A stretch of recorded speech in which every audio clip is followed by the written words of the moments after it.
as a puddle and as thrilling as dirt. Honestly, when I think of Forza Horizon 5 in my head, I can't imagine any sort of single image that describes Horizon 5's world to me. The whole map doesn't feel like any place. It doesn't feel like it's Mexico, it doesn't feel like any location. And that's a big problem, because if the map starts to feel more like a big arena than an actual living, breathing world, the whole atmosphere of you driving in this world will start to feel fake. I mean, when I think of Horizon 2, I think of the beautiful Alps and roads going zigzag across the mountains, and that thrill of riding down those roads without shooting yourself off. When I think of Horizon 3, I think of the Australian beaches and towering skyscrapers. When I think of Horizon 4, I think of endless, boring but gloomy weather accompanied with the vast lakes and fields where you could just take yourself off-road and drive in the nature. Also, in Horizon 3, the seasons felt like big changes where the game genuinely transformed into another map. Here, I don't even know what season it is without checking the map.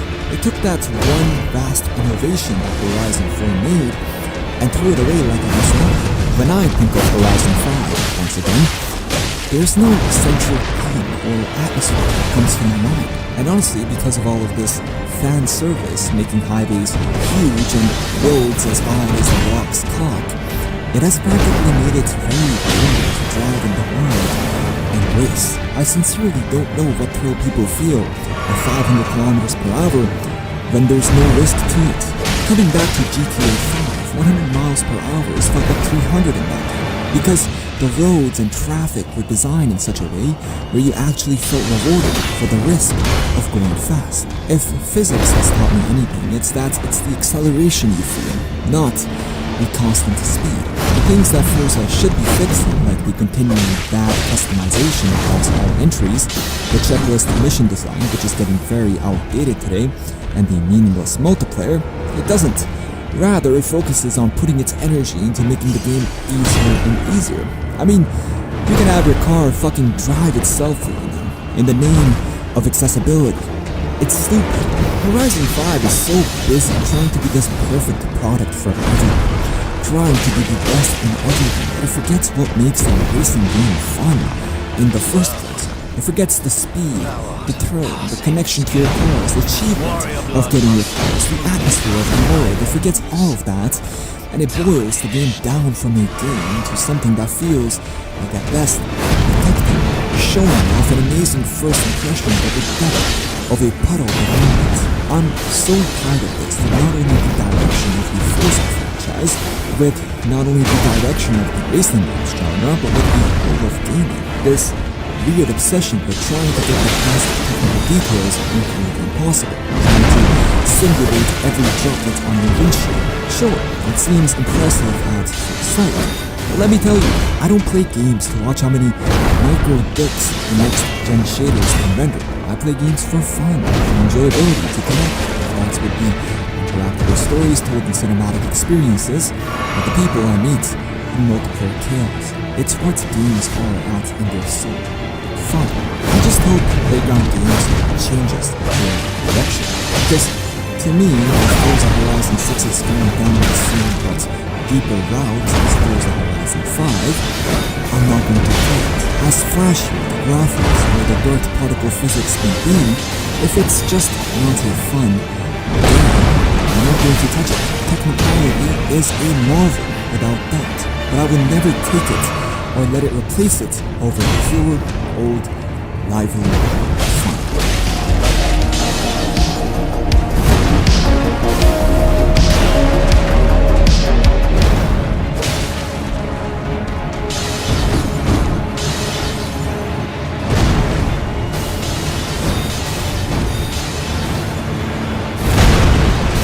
You know, when I'm playing through my favorite games, I find that I usually don't touch a lot of my catalog.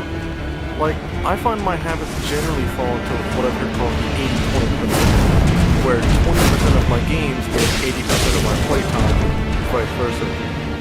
In those games, you have stuff like Minecraft, the classic Need for Speeds, and a couple of sim races, but one that's taken up a lot of my time is the Forza Horizon. I started playing Forza just over 8 years ago, and now I've been playing them regularly since 2006.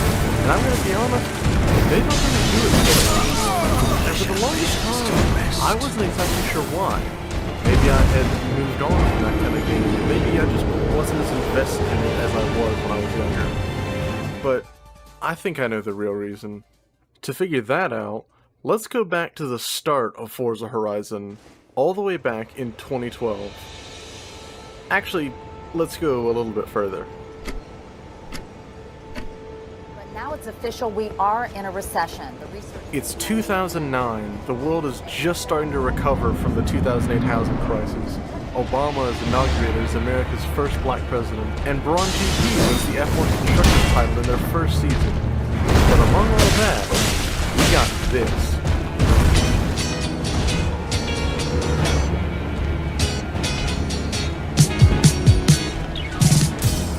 Forza Motorsport 3 was released on October 22, 2009, to widespread critical acclaim.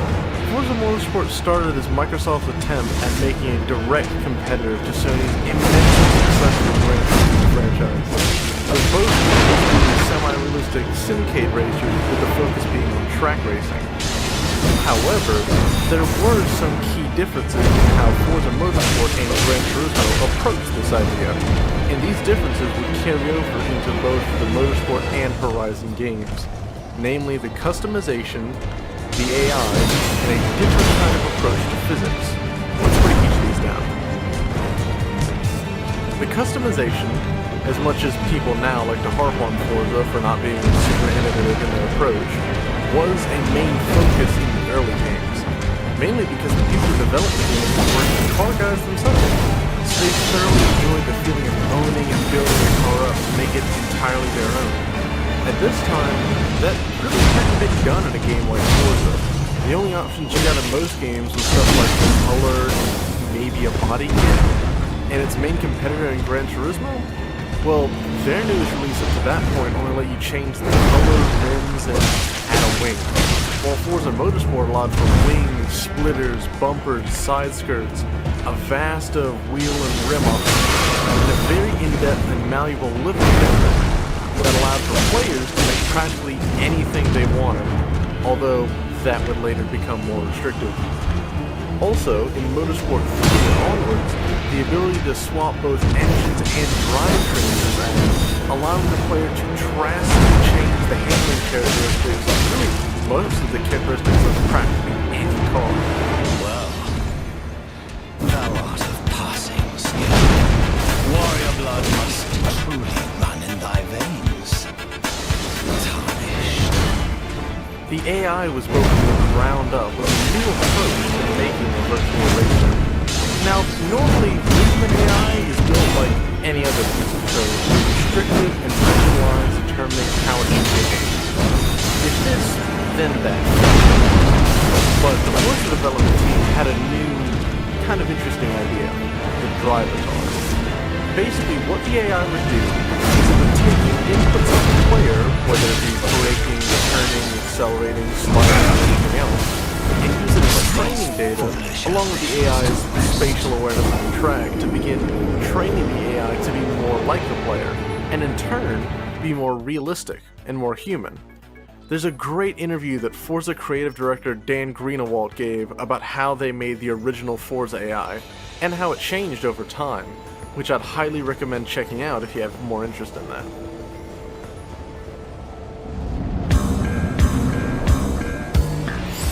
The physics in Forza Motorsport were meant to be a fairly realistic simulation, but with arcade accessibility, or a simcade for short. Although as Greenwald and my attempts at racing show, many players found the original physics to be too challenging to handle and made it far too difficult for casual players.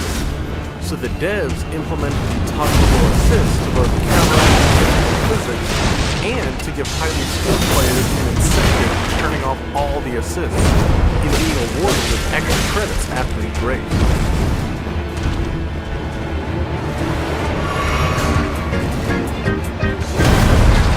Those were just a couple of the elements that made the original Forza Motorsport stand out from the Gran Turismo at the time. And this, along with the general quality of the time, meant that they did very well both commercially and critically. with most claiming that there were two very particular high points in Motorsport 3 and 4. 4 especially was an amazing title for its day. It had a great physics engine, amazing graphics for a game on 11. The best customization the series had up to that point, solid progression, car soccer, and Clarkson. And that's not something you can say about many of their efforts for the last few years. I'll come again. This game really had just about everything, and it is widely regarded as one of the best Forza Motorsport, heck, Forza games in the series, really. Seeing the level of success they got from their track racers, Playground Games decided to end the 360 console generation with a new project.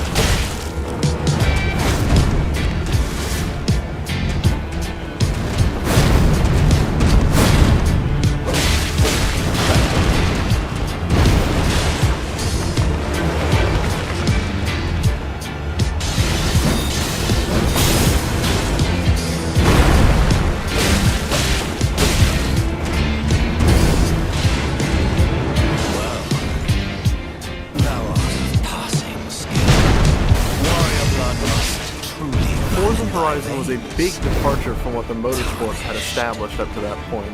Instead of it being another track-focused racer, it was instead an open-world street racing game centered around the concept of a music and racing festival. It had a similar vibe to Coachella or Lollapalooza, but with a racing aspect drawing from games like Need for Speed and Midnight Club, minus the cops.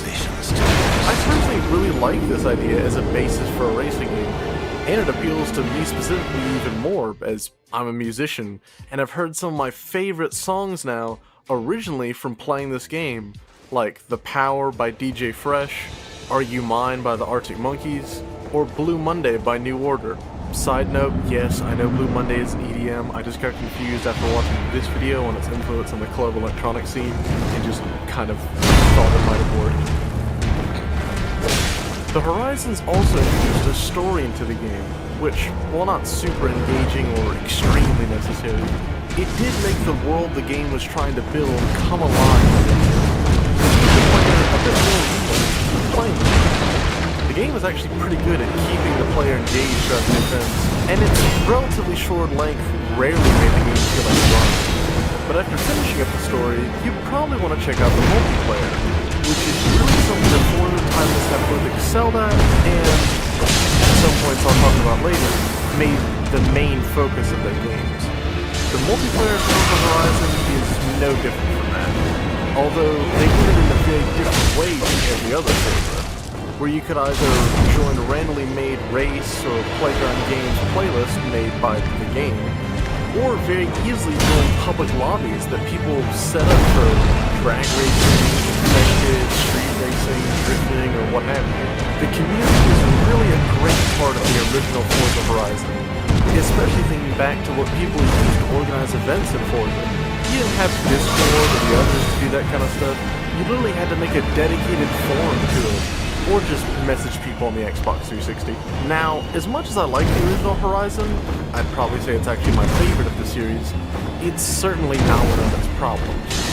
First of all, the physics can seem a bit off, especially coming from the Motorsport, where the cars were much snappier and more difficult to drive.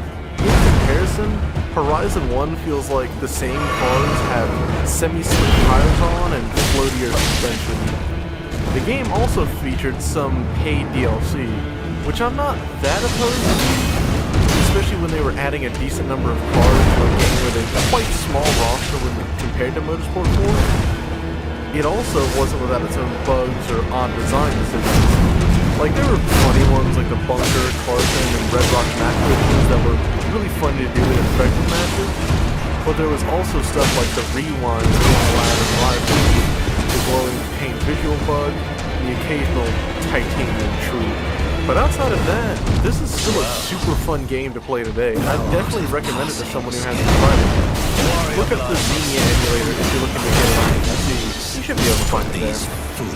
Seeing the success of their first attempt, Playground Games decided to give us another installment, which we get in late 2014.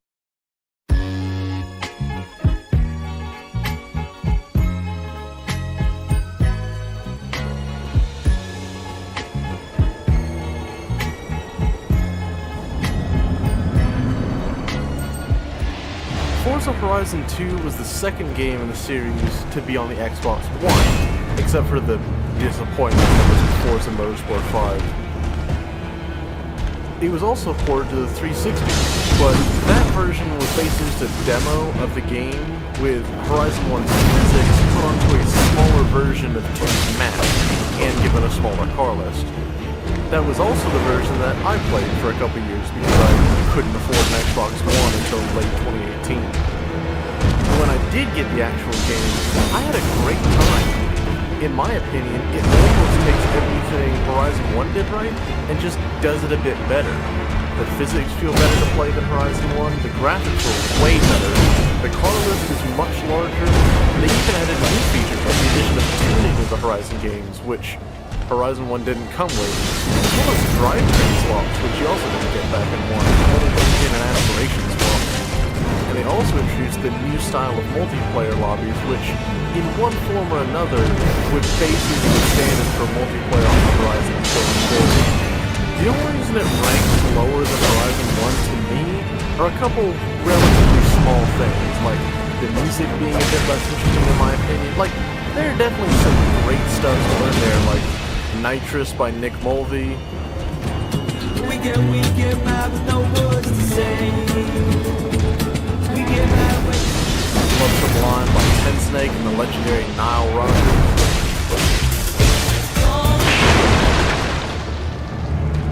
And NRG by Duck Sauce.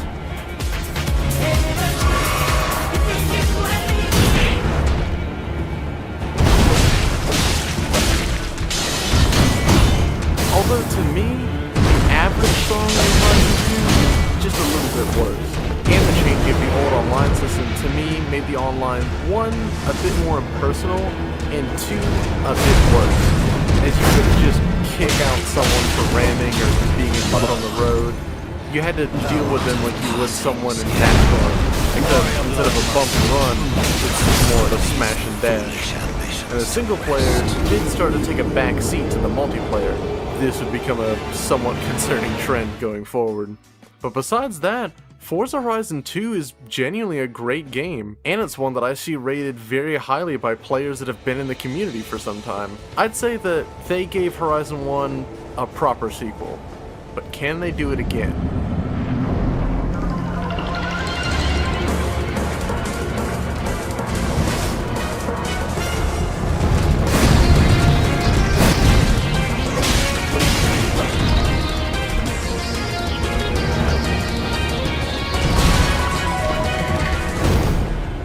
Horizon 3 is the game that, at least from the people I've talked to, is seen as the best one in the series. At least from what I've gathered.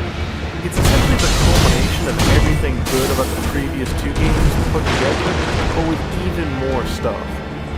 It had a massive map with extremely varied and detailed areas, and is also the only Horizon so far to be in the Southern Hemisphere, or more specifically, Australia. Shout out your boy Friendly George. It had a massive car list with tons of regional cars like Holdens and Ford Utes, and it added a bunch of new features like the customizable events, as well as the introduction of custom characters. Yay! It also had what I'd say is the second strongest soundtrack of any Horizon game. It had the 1975,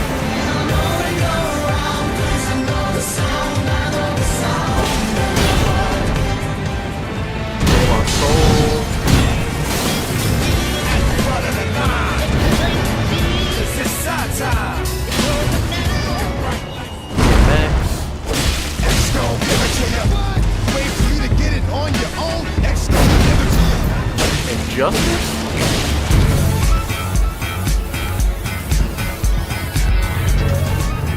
Any OST that features Justice immediately goes up in my book. Horizon 3, in my opinion, is probably the next closest contender for being the best Horizon. Second only to Horizon 1, in my opinion. And most of you seem to agree that Horizon 3 is the best one. However, it isn't without issue. Horizon 3 did have a few, I guess you'd say, odd design decisions, like how they diminished the single-player campaign even further, making the main form of progression just leveling hubs to unlock new stuff. Or like how in online races, your ability to win a playlist wasn't determined by how many races you would win, but rather how much drifting around every corner you could do to gain XP. This was also a thing back in Horizon 2, but you still had to win in order to actually get enough points to take the win for the whole team. Now, it didn't really matter. Speaking of online races, Horizon 3 was also what I would call the inflection point for the metas in Horizon games, going from unbalanced to ludicrous, with the lobby starting to be filled with tons of cars that were either all built the same, or all literally just the same car, which usually consisted of a lightweight or low-drag car, a swap to make the car all-wheel drive, and as much power as you fit into the hood. This was mainly because of the PI, or Performance Index system, which made practically all handling upgrades cost a fortune in PI, which would instead be used to all-wheel drive or turbo LS swap your car. This meant that if you wanted to stay competitive online, you basically had to build up a few cars this way.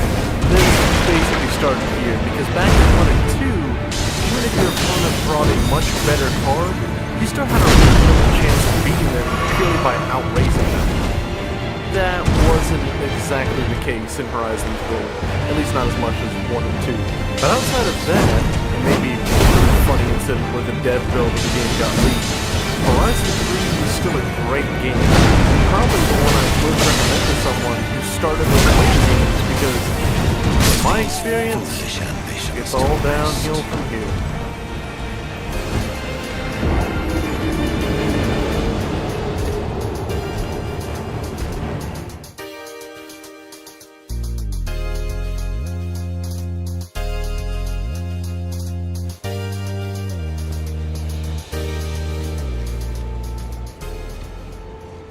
Forza Horizon 4. Okay, I'll start with what Horizon 4 did well, what they did right. The game had the biggest car list of any Horizon, finishing off with over 750 cars. It implemented some great new mechanics like the custom route creator and the new seasons, and some notable ones like Super 7 and the Eliminator. It also had the biggest map of any Horizon up to then, and had the greatest elevation changes, making the map feel much bigger to play on. It also looked nearly immaculate. That's it. Those are all the positive things I found in my 190 days of playtime. You'd really expect more, but there's just not that many. Now let's get to the bad.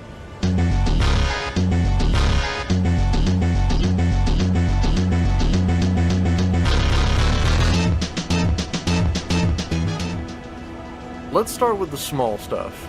At launch, the game was in an absolutely abysmal state. Like I mentioned in the Decline video, you had issues of graphics on cars, poor collision physics with the map, and the infamous Goliath Infinite Money glitch. Then you had stuff that was implemented as genuine features that were just plainly terrible. Like how there wasn't any class-based rivals for the first 3 months, you weren't allowed to gift or sell any cars yourself and would have to use the auction house, and this really cool one. Horizon 4 was the first and so far only Forza to implement a ranked online lobby system. Sounds like a good idea, and it would have been if not for this bug, I guess, that if anyone on either team, yours or the opponent's, left or disconnected, which happened very often, neither team would get any points towards their rank, making it almost impossible to rank up. They later fixed this by making it to where no one gets any points. So then it's literally impossible to rank up. Thank you, Playground Games, very cool. Speaking of disconnects, this game had absolutely terrible online connections. Like this footage of sitting on loading screens from a month after release. This is from a year after, this is from 2 years after, and this is from a couple weeks ago. The game has literally never worked. And that wouldn't be as big a deal if there was something to do in the single player. Shame there isn't. The best the game gives you are these little Horizon story missions, which can all be done in just a couple hours and add relatively little to the game. You had the expansions that were okay, but they were basically dead community-wise within just a couple months of release. You had the in-game music, which had some bangers in it, like you had some from Kendrick,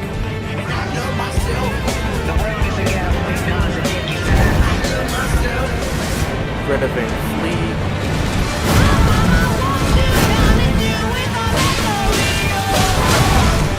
and a Tribe Called Quest.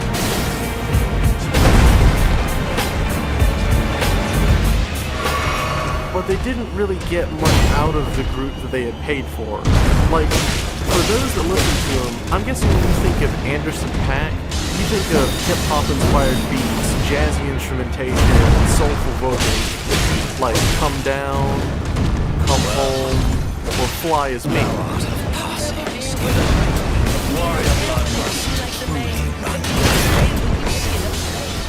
Instead, we got this.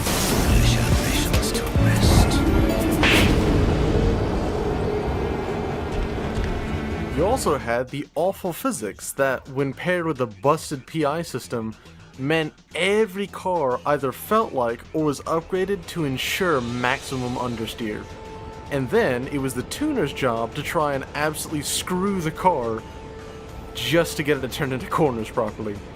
And the meta, which hit its peak at Horizon 4, going so far as to have some of the best cars even locked behind DLC, effectively making it pay to win, like the Shelby Monaco or the Peel Trident, as well as the 4GT and EB110 that dominated S1 Robbies, the Lancia 037 and Lola race car dominating on dirt, of course until they were beat out by the Hoonigan RS200 on circuits and the Toyota Baja Welcome Pack edition on sprints.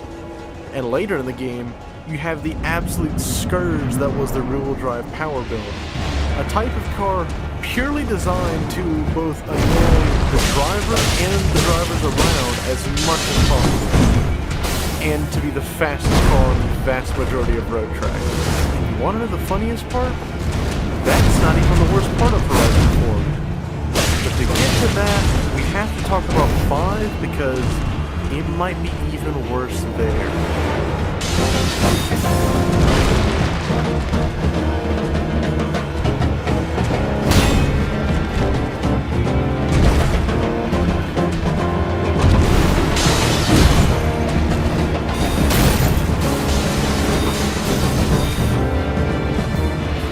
Horizon 5 is, well, I'd argue it's better than 4, but in the same way Nvidia says the 4070 Ti is better than a 3090, as in, not really. The improvements and differences I've seen between 4 and 5 are relatively few, especially when compared to the other games in the series. Now, granted, much of 5's development time was during the COVID lockdowns, so having it not be much better and different was sort of expected. It didn't also take an extra year to develop. But when Horizon 5 finally did come out, how was it? Would I say it was better than 4? Maybe. I mean, the online works more of the time, and since that's the focus of the games now, I guess that makes it a bit better, but not by much. Like, I'll give Horizon 5 the fact that it implemented the fully customizable track creator, allowing people to make basically anything they could want, and the fact that they had a better launch than 4, but outside of that, there really wasn't much to write home about. The map was just okay. The seasons went from 4 very distinct environments to the rainy one and the other 3. And the playlist started getting filled with recycled content.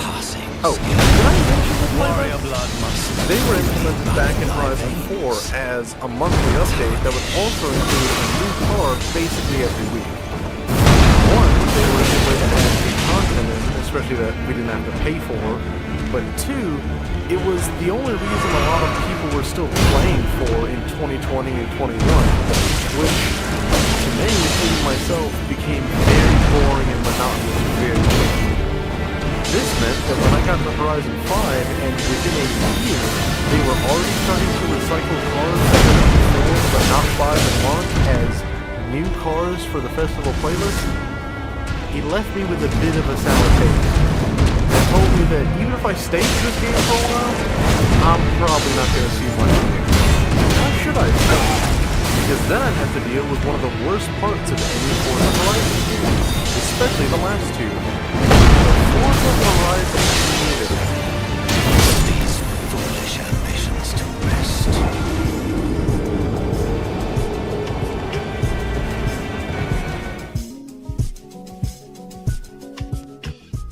Now, when I say the Forza Horizon community is the worst part of the modern Forza games, I am being slightly hyperbolic. Really, the Horizon community is the biggest strength and weakness of a lot of the Horizon games, mainly because of how multiplayer focused they've gotten over time. Although in my experience, the Forza Horizon community in particular has been one of the more obnoxious and toxic communities.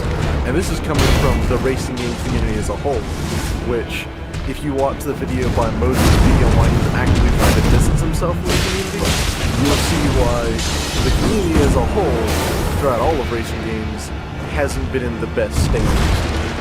I'd say the main reason for the Horizon series getting this kind of community is because of the game's continued push towards a more child and kid audience, with different things such as lower difficulty, easier access to plenty of exotic and crazy cars, and just trying to make the game seem more fun and accessible rather than unique or gritty in any way. That's also why you see a lot of the average Forza player jokes, followed by someone smashing their car into a wall in Mach 2. But it's not just the young casuals that are exploring this kind of toxic behavior.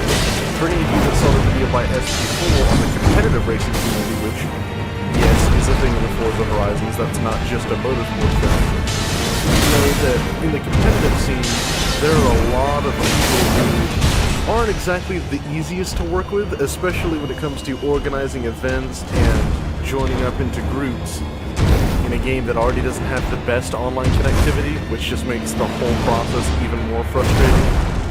One thing I will say, for anyone that's just starting to get into Forza, but you do want to get into the more competitive or race-oriented side, I'll leave a link in the description of the Discord server to a group known as the Horizon Racing Academy, run by Cass Haste and his team, and they're a great group of dudes who will help you progressing and becoming a better racer if that's what you're looking for.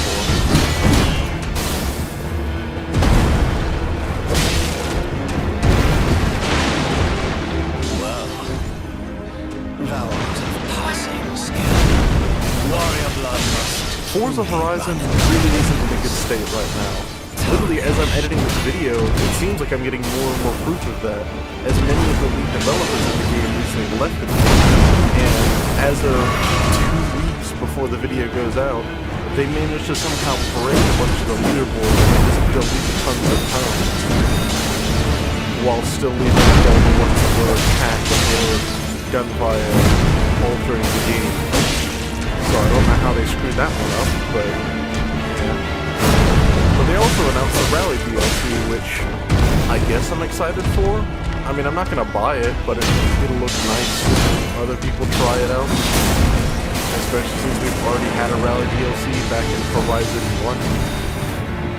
Since, at least for the time being, I'm probably not buying another Forza Horizon game, I guess my last bit of hope in the Forza series as a whole goes into new motorsport games coming out. Let's see what they can do with 5.5 years of development time. Hopefully they can bring something good out of it. These foolish ambitions to rest.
of Gran Turismo was a massive leap for space, but to fully understand that, we need to go back several years before.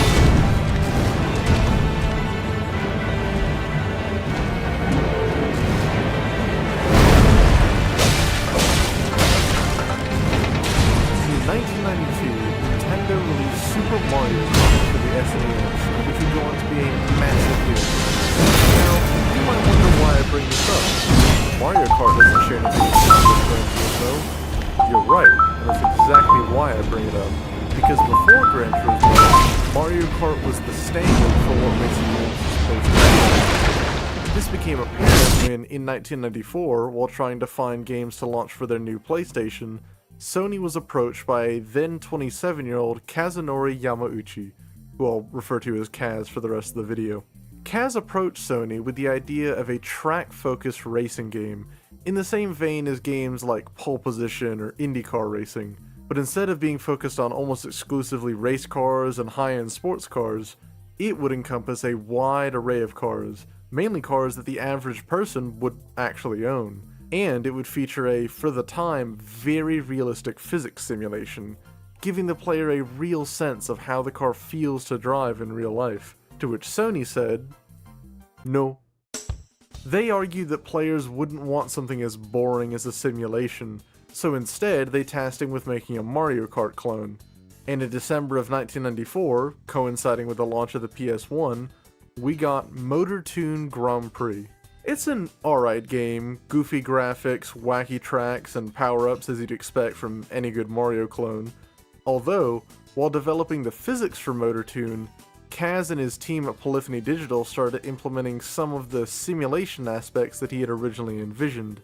And after Motor Toon posted, not stellar sales, but still fairly decent sales, he was given greater creative freedom to then make Motor Toon Grand Prix 2.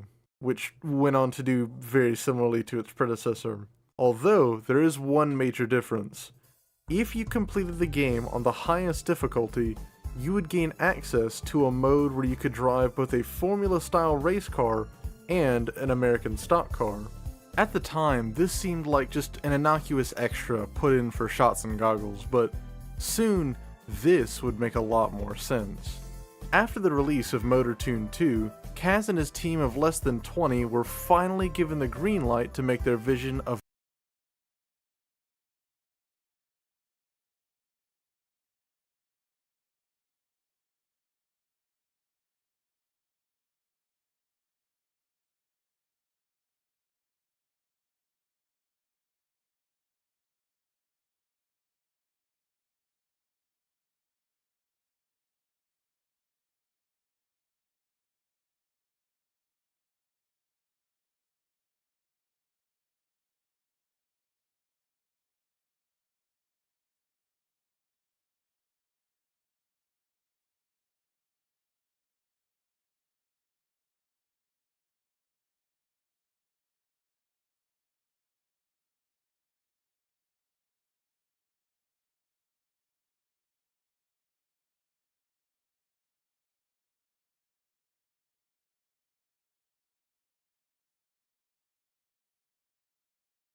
The real driving simulator. After a grueling crunch period where many members of the team reportedly slept in the building, including one story where Cass himself spent so much time in the studio that at one point he walked out to take a much-needed break in just pants and a t-shirt, only to be met with the cold winter air. He then heavily questioned how long he had been at work, but after all the effort they went through, whilst also trying to target a release date in the holiday season, what did they manage to come up with?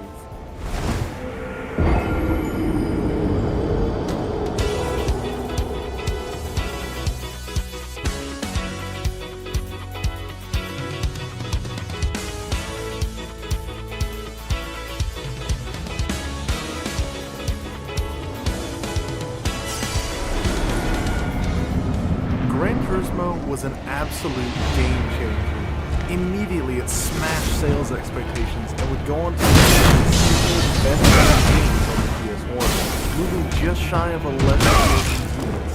This was driven by Final Fantasy VII, another legendary title in its own right, and Polyphony's next entry into the series. But why was Gran Turismo 1 so successful? To help me answer this question, I consulted several chill content creators who have a much longer history with the series than I do, and I asked them a few questions on what they thought made the series what it is. Obviously with the first Gran Turismo being so revolutionary as it was, you know, how it really was the first game where it really truly felt like, oh my god, those are real cars that I've seen in real life or maybe own myself, and I can drive these, I can do what I want with them, I can customize them, I can fly them, you know, it was like a huge thing back then.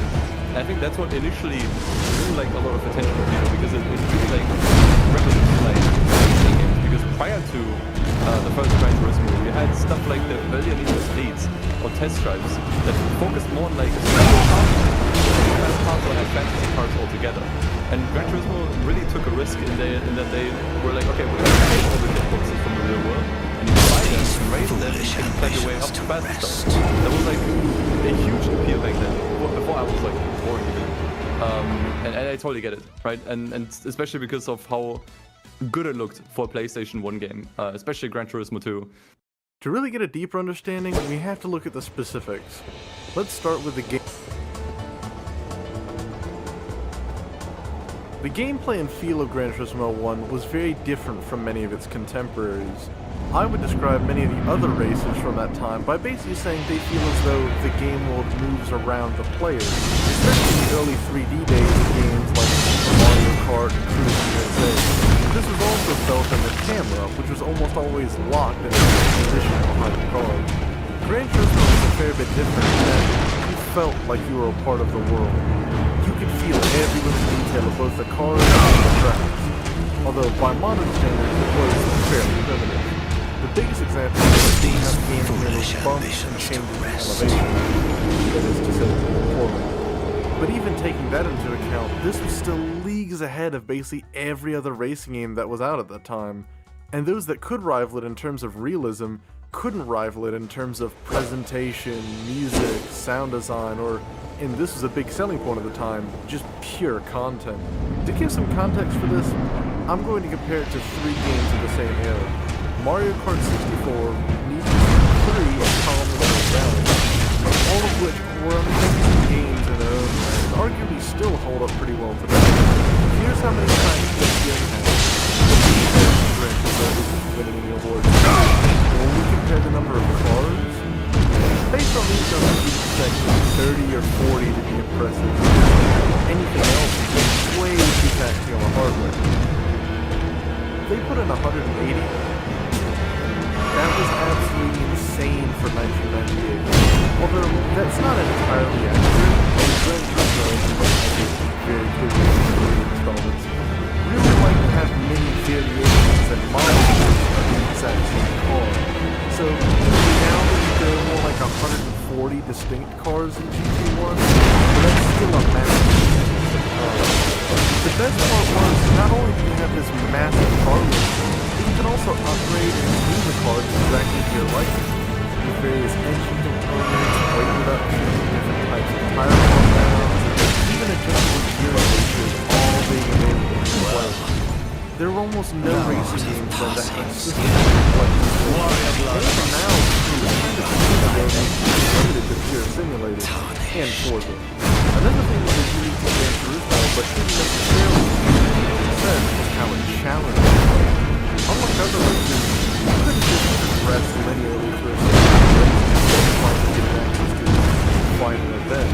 No, you first had to prove to the game that you were quick enough to even be allowed entry to the license, which was a series of small events that will test the car and goal for safety. If you played basically any racer more realistic than Outrun, then getting a bronze medal shouldn't be too much of a challenge. And that's really all you need to get access to a match.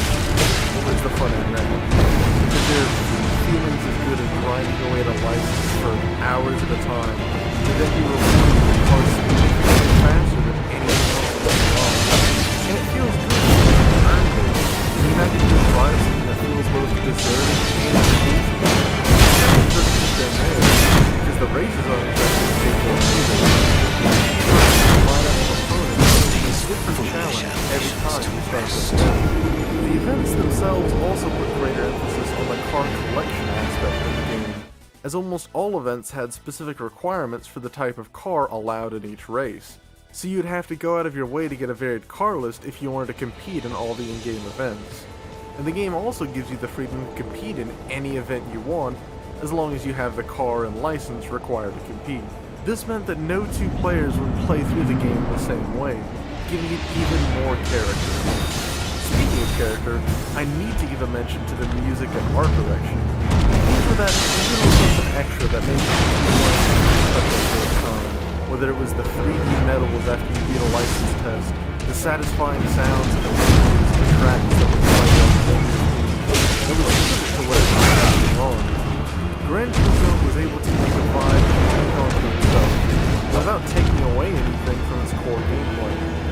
However, despite being massively influential on the racing games that would follow, it's still a very good game in its own way. It's not without problems. The progression was a bit on the shorter side, as well as the in-game track list, meaning you can see many track missions after only an hour or so of gameplay and the application. But basically all of these will be addressed in the next installment.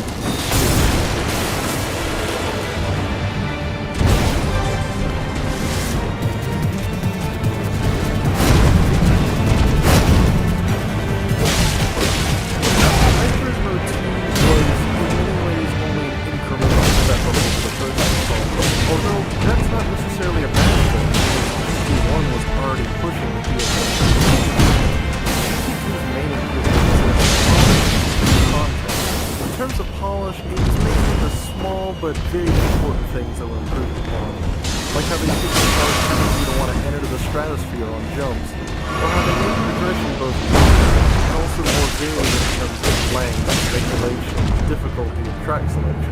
The biggest change came in the quantity and quality of the game's content, because, as mentioned previously, this one was a bit on the shorter side, especially if you didn't find passing the license test difficult. But you Warrior blood this must by both truly increasing the number of run licenses from 24 to 60 and increasing the number of races in the campaign. The number of courses was also increased to a whopping 27 tracks, including the first real life tracks. The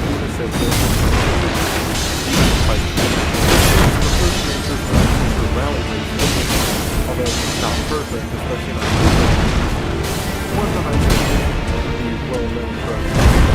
Oh, it's also the first league to say cars is impressive. So you just watch the play.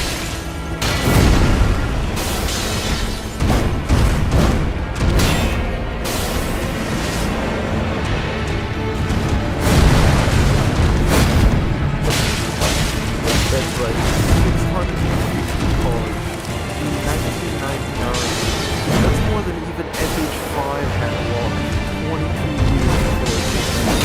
Gran Turismo 2 also made more crowds both in their memories and especially the music. The music industry is the start of what I call Gran Turismo sicko era. These are the songs that will forever be on the background of the video series. Many of the original songs came from Masahiro Ando and Samuel Kuro, although much of Ando's work only was available in the Japanese release, including iconic tracks like That's also something else I want to highlight, the regional differences between the versions. For 98% of the game, all the versions save for the minor differences, although there are some notable examples of changes, like how when compared to HAL and North American versions, HAL's got a worse licensed soundtrack for their Indian events. You got license tests that can be borderline of fun. But overall, I think Gran Turismo 2 was a decent step up from Gran Turismo 1, and a good starting point for someone looking to get into the series and wanting to start in the PS1 era.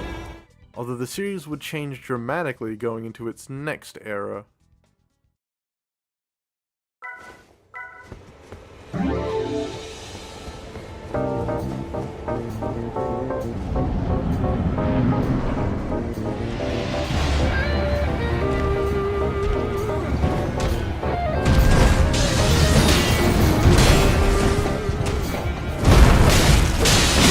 Other creators, what was their first game? I got a deep split of those who started with both Gran Turismo 1 and Gran Turismo 2. Although, I reckon most people probably started with 2, especially those who are live. Funnily enough, during the writing process of this video, I mentioned to a couple of creators that I was working on the original project, and that despite growing up with a PS2, I never owned or even played a Gran Turismo game as a kid. And they just got surprised and said, I feel like growing up and seeing like everything which is actually fairly accurate. One of them actually by the system that was used. It's still done pretty well, as Gran Turismo GT3 is the single best selling game in the series. And it would have been the best selling PS3 game as a whole if it wasn't for San Andreas. GT3 is arguably one of the best games in the series. And if you took many of the same aspects that made the first two games great, it would have an extra level of polish. I mean, for a while, it was tough because, Warrior blood must truly run in thy veins. last time playing through them was hard to say, I think it was like and then for a while I thought, GT3 so special to me, but I always in the whole GT4 thing, but more cars, and I like it because it was what I started with, sort of thing. And then coming back to it, and then obviously not just playing it myself, but watching other people play it and just sort of understanding how it's been designed is made me appreciate GT3 a lot more. Just sort of how all the Gran Turismos, the earlier Gran Turismos were all open-ended, of course, but with GT3 it felt like the decisions you made had the most impact, sort of for good and for bad. So you could get stuck very easily because you could make something incredible happen. When it happened, it was a lot more interesting, like building a specific part of a specific event to expect or maybe you knew from a previous playthrough or whatever it was. And I did that. When I did that, it was the most meaningful. Other people as well, it just felt the most meaningful. That's kind of what I look for in a game. As is going to become apparent very soon, anything that comes out after GT2 is almost always an upgrade in the graphics and the department. So GT3 looks and feels better than 2, GT4 looks better than 3, so while that is a positive that every Gran Turismo has, I probably won't mention it. GT2 also has more progression, now being laid out more linearly, although it still appears to be the event level one. They also now incorporate one progression, which would be an on-again, off-again occurrence in the series going forward. Warrior blood The biggest thing that I noticed was how well the game presented its vibe. GT3 has a strong visual style, and it gives the game a certain character that makes it unique in the series. That and, like every Gran Turismo area, some great tunes also. Although, as much as I think GT3 is one of the better games this year, there's some heavy problems with down the character rifle. Due to somewhat rushed development of the game, and the fact that they had to entirely physics, modeling, and lighting models going on to PS2, the game lacks the massive volume of content. Third of the color they also overhauled the level, but now instead of having a good 10, 15 hours of extra content, you now have days worth of breaking content, which sounds good, but soon you realize that most collecting is 10 lap, 10 minute relationships in a on-spec race prototype or endurance event, upwards of an hour before one event. However, the track is good. When you get to 6 runs driving 10 laps of test course, special stage Route 11, or definitely not Monaco, you probably want to stop playing for a while. Or at the very least, just start playing. There are also some minor things like how they use cardio but to an extent those are just overall, GT3 was still a very enjoyable experience, and I could see someone arguing for it being the best in the series. But for my money, that honor would go to its successor.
game of the franchise, and arguably one of the greatest racing games of all time. In the same league as games like Burnout 3, Midnight among others. These games are what was defined an era in gaming for me, but also new expectations for the racing community. What made GT4 so special?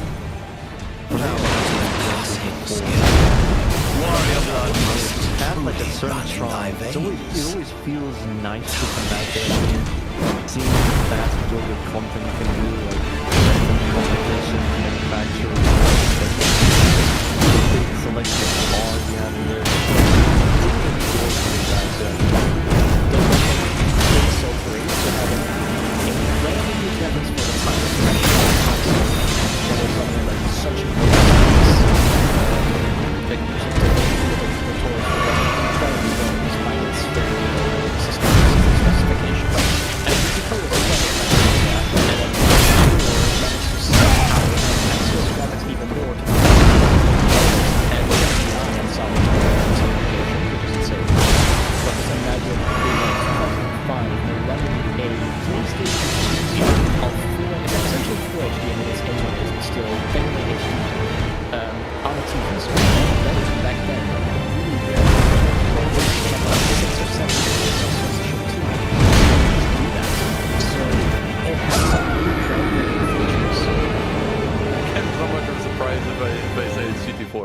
I think it's because that game gets the perfect mix of just authentic driving while still fully realizing it's a video game. I feel like that's something that racing games generally started to forget, that they are video games and they need to make things fun and they need to design, you know, the career around, like, you know, making you use different cars and upgrade stuff. And I think GT4 nails that the best. Now, if you know what you're doing, you can absolutely break the game and make it way too easy. But just like the amount of events, the amount of cars you have on offer, and also just giving you reasons to interact with it, you know, thanks to prize cars or, you know, a decent economy, it just makes that one the most satisfying to play. It kind of feels like this huge RPG where you can go in any direction and it all just kind of works. Everything just clicks together, you know? Personally, I think GT4 is special because of how it incentivizes the player to keep playing the game. Everything about the game's presentation, the soft-lit menus and wide aesthetic, almost like the Frutiger era software design of the time, with the corporate genie in places like Microsoft. The game's basic features, like having, in my opinion, the best rendition of the used car dealership, giving the player dozens of cars to acquire the starting point. How you want to start the game. The used dealership itself is so diverse that a couple small exceptions type of games like used cars. It also teaches the player basic car mechanics by having almost every used car requiring oil change, bringing actual performance to the car in line with the game gives the player an immense amount of things to do, whether it's the main leagues, the international, the one-day races, but literally more events than the league driving missions or endurance races. GT4 gives the player so much to do. However, maybe people here, GT4 is not a perfect game. Grand Theft are hard to admit, even on a first-time playthrough. In some cases, especially on the first time playthrough. You know how I just mentioned how GT4 gives the player so much to do? How it's structured is, it's a bit of a on the one hand, you can explore the events and missions that they create every time you do the game. But on the other hand, this game is ridiculously long and absolutely worth the time. The most egregious example of this are the license tests. GT4 is the most license test of any Grand Theft. How long they take? 85 if you include the bane of a casual player's experience, the cost of license. To me, that's not even the worst part of license. The worst part is how every license is one-lap guidelines, where you do a guided lap around the track instead of the slowest cars in the game, and often around some of the longest tracks in the game. IA-15, I'm looking at you, which makes the licenses take even longer. was gonna make a big fuss with how large it is. But looking back at it, they kind of stopped doing genuine criticism and started to make it back. So I fixed the bit. The game also likes wasting your time with the races and events more so than anything. With the biggest example being the one-lap magic events in the latter half of the mission. These often have ridiculous wait times before you start driving, and then you wait for all the slower cars to go down. And the races are like so many per event. Even the beginning have 5 races per event, 2 more than a standard in the series. Meaning it can take significantly longer before you're awarded or given out cash. Combined with the license tests, community being somewhat alienates casual players who still want to experience simulation. Funnily enough, in all license video, I was talking with someone who is new to Gran Turismo and started with 4 after hearing its praises, but they were just immediately wanted to grab a completed save file with all the licenses done, so the sheer time it takes to go through them for a new player. Although I will say, it's a good thing we're playing GT4 in 2020, with the power of save states and the turbo button, many of the which I think is unexpected, makes the game seem a lot more enjoyable as a whole. GT4 actually introduced the fact that fans are playing the challenge games they don't want to do. Especially combined with the turbo feature, leads to I want to 10-lap races and GT4 also has 2 problems which either start a game or start to become more prevalent and are present in almost every game. That being the oblivious and often AI companies and still camera. I'll let you elaborate on the latter one.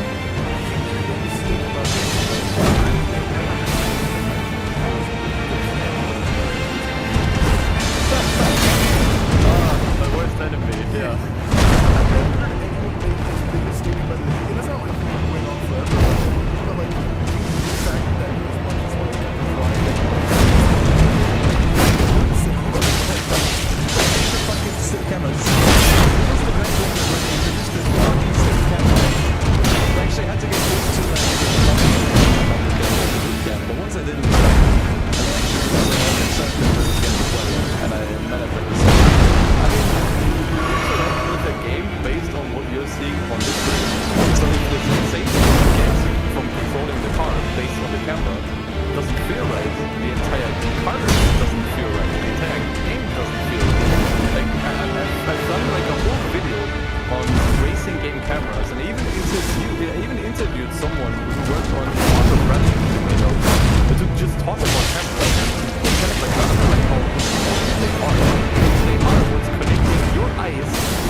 You might see an improvement in this department.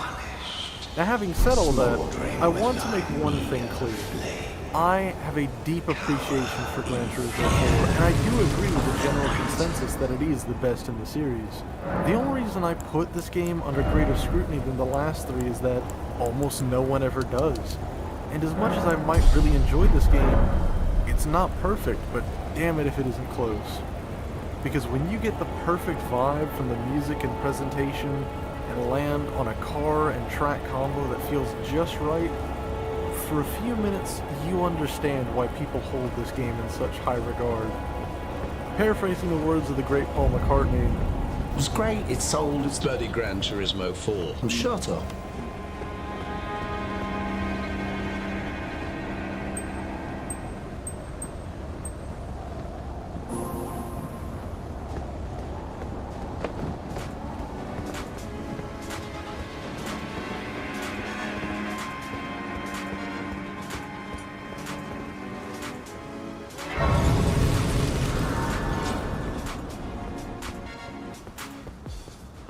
Gran Turismo 5. Come over here, Gran Turismo 5 had the longest development period of any Gran Turismo game as of now, coming out nearly 6 years after Gran Turismo 4. But just because they didn't come out with a mainline title then, didn't mean they weren't busy. A year after Gran Turismo 4, we got Tourist Trophy, also known as Gran Turismo with bikes, because it was just Gran Turismo with bikes.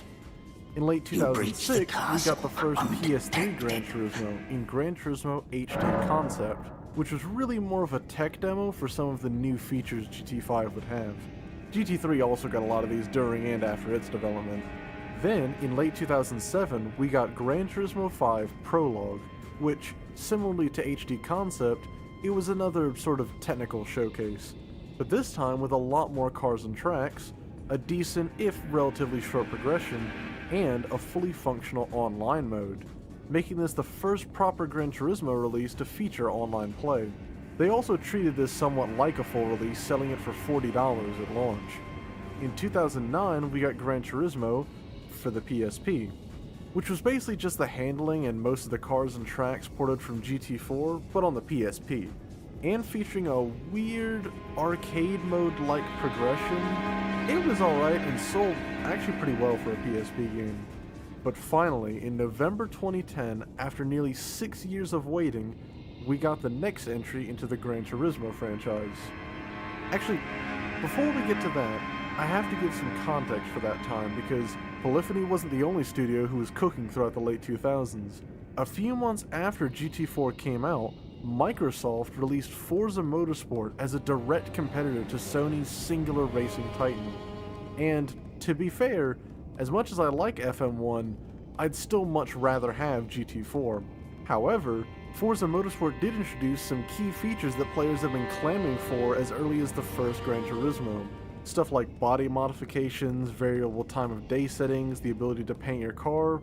Yeah, no GT up to that point actually let you change the color of your car after you bought it, and there were 0 livery options. And a really impressive one for that time, fully functional online multiplayer. And they had all these features back in 2005.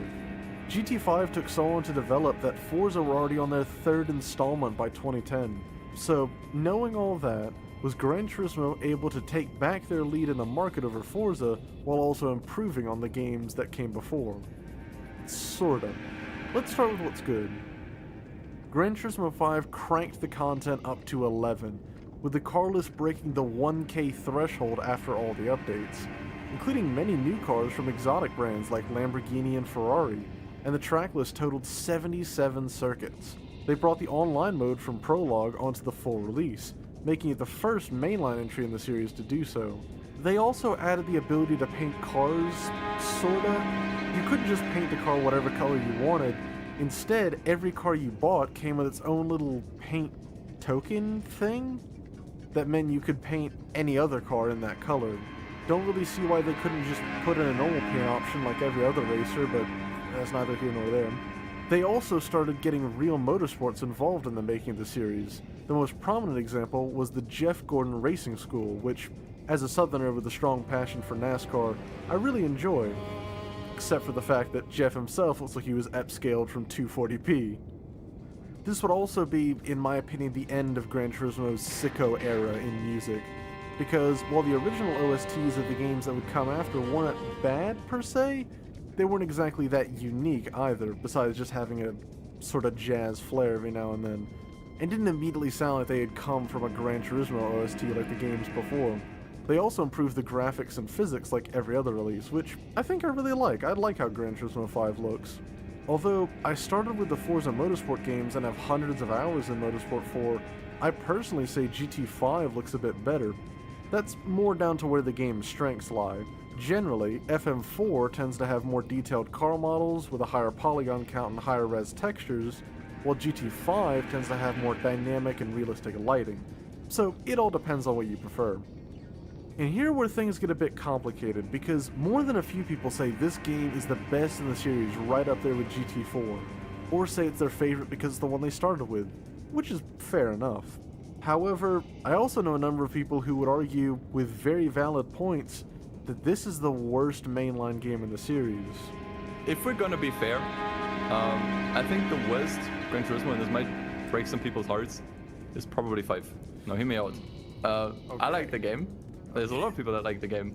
But I think it like for a game from 2010, especially if we're considering it released after Forza Motorsport 3, which was such a huge jump, right, in fidelity and just car feeling, etc.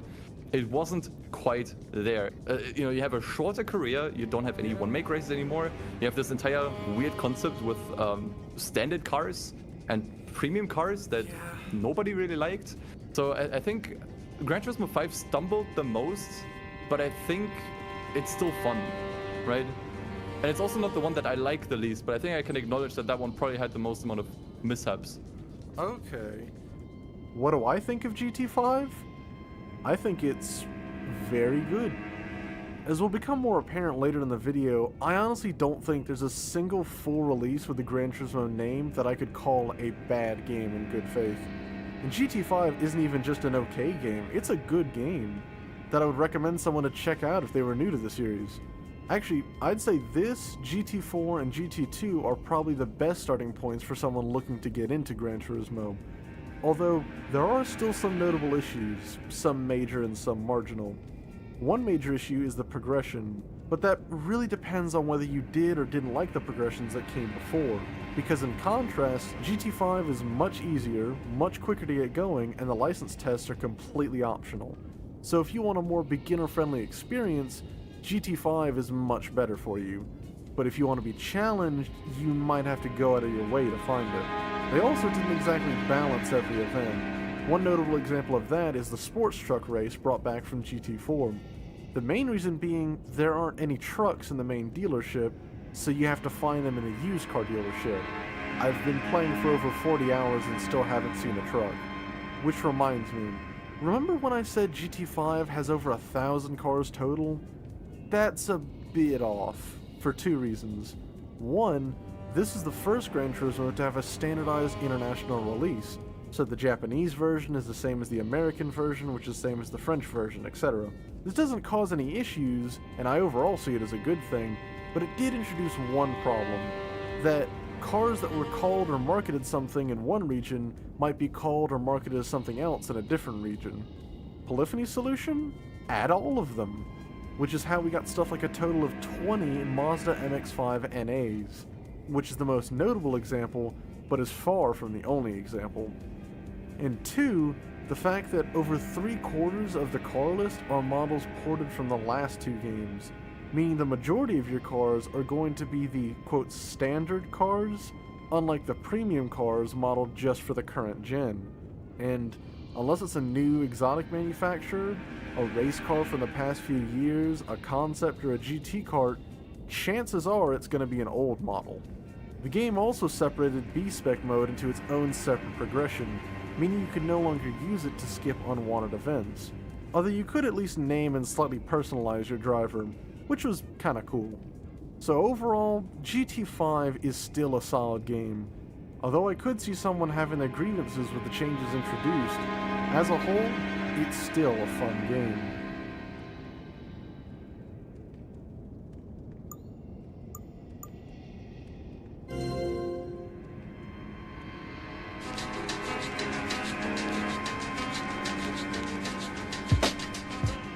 Gran Turismo 6 is not necessarily the worst Gran Turismo, but it is the most unfortunate.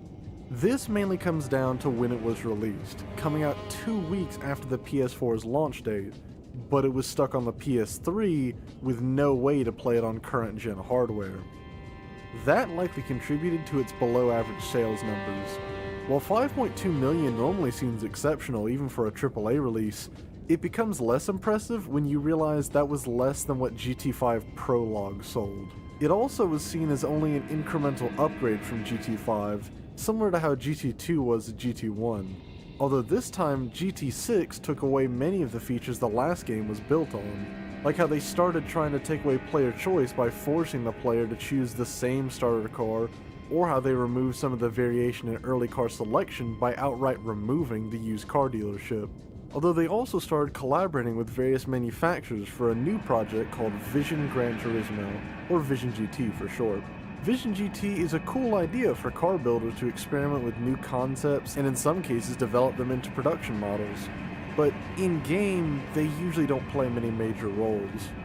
They did finally iterate on the performance points mechanic added in GT5 by making some races have a limit on how fast your car could be, which was taken straight from Forza, but hey, I'm not going to complain because it is a good feature to fuel progression. Overall, GT6 was a decent enough experience on its own, however it was held back by its late release and lack of innovation from its predecessor.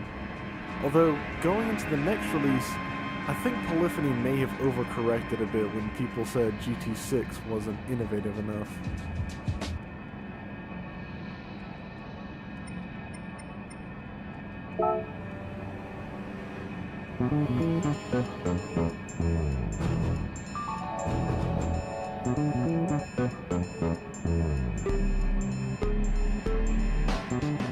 When Gran Turismo Sport released, many people criticized it for changing far too much between it and what came before, mainly in its change in focus. GT Sport shifted its main focus from the long progression and detailed single-player experiences of the previous games to one that was far more simulation-focused. Actually, simulation's a bit of a misnomer. In reality, GT Sport was really catering more towards the esports audience, as its title may suggest. This means that at launch, GT Sport had basically zero single-player progression, unless you counted the license tests or, the driving school. Yet GT Sport makes a big deal about teaching the driver proper driving etiquette and racing technique. They even have a couple short videos on racing etiquette that you have to watch before entering Sport mode. Yeah, did I mention Sport mode? It's the primary mode the game is focused on, with it being a sort of online league mode, allowing for players to compete in either daily races, of which they had 3 that would start every 20 to 30 minutes, or larger championship races, which usually happen far less frequently, although with the release of GT7, all daily races only change monthly, and there are no more championship races since then either. In Sport mode, you would be given 2 ratings for your driving, one on how fast you were based on your finishes in races, and the other being your sportsmanship rating.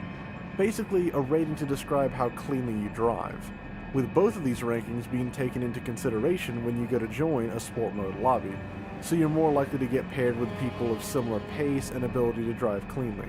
This is a cool idea that I like as a sort of esports ranked mode, but in real time. But in practice, it still had a few kinks that needed to work out.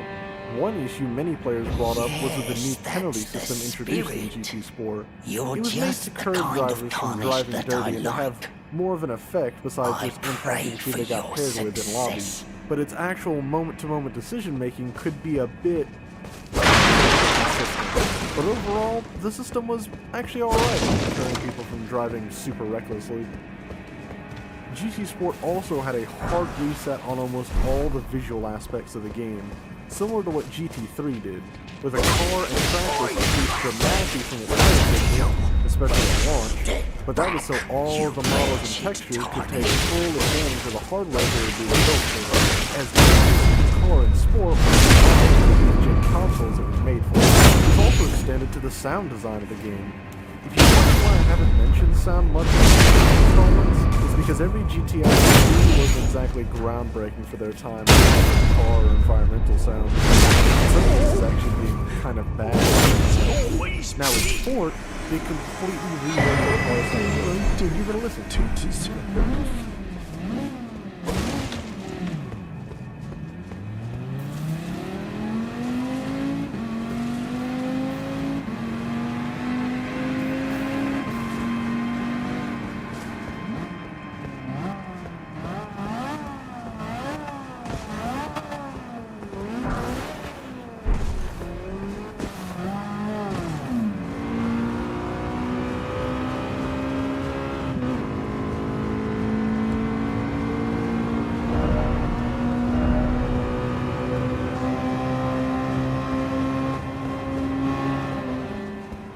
I think these sound pretty good. As a final note, Polyphony did eventually address player feedback and started adding back and filling out a proper Gran Turismo style progression, meaning that now, this is one of the better games to play in the series for almost every kind of player. Although, Polyphony didn't stop trying to change the core foundation of Gran Turismo with Sport, but we'd only find that out much later.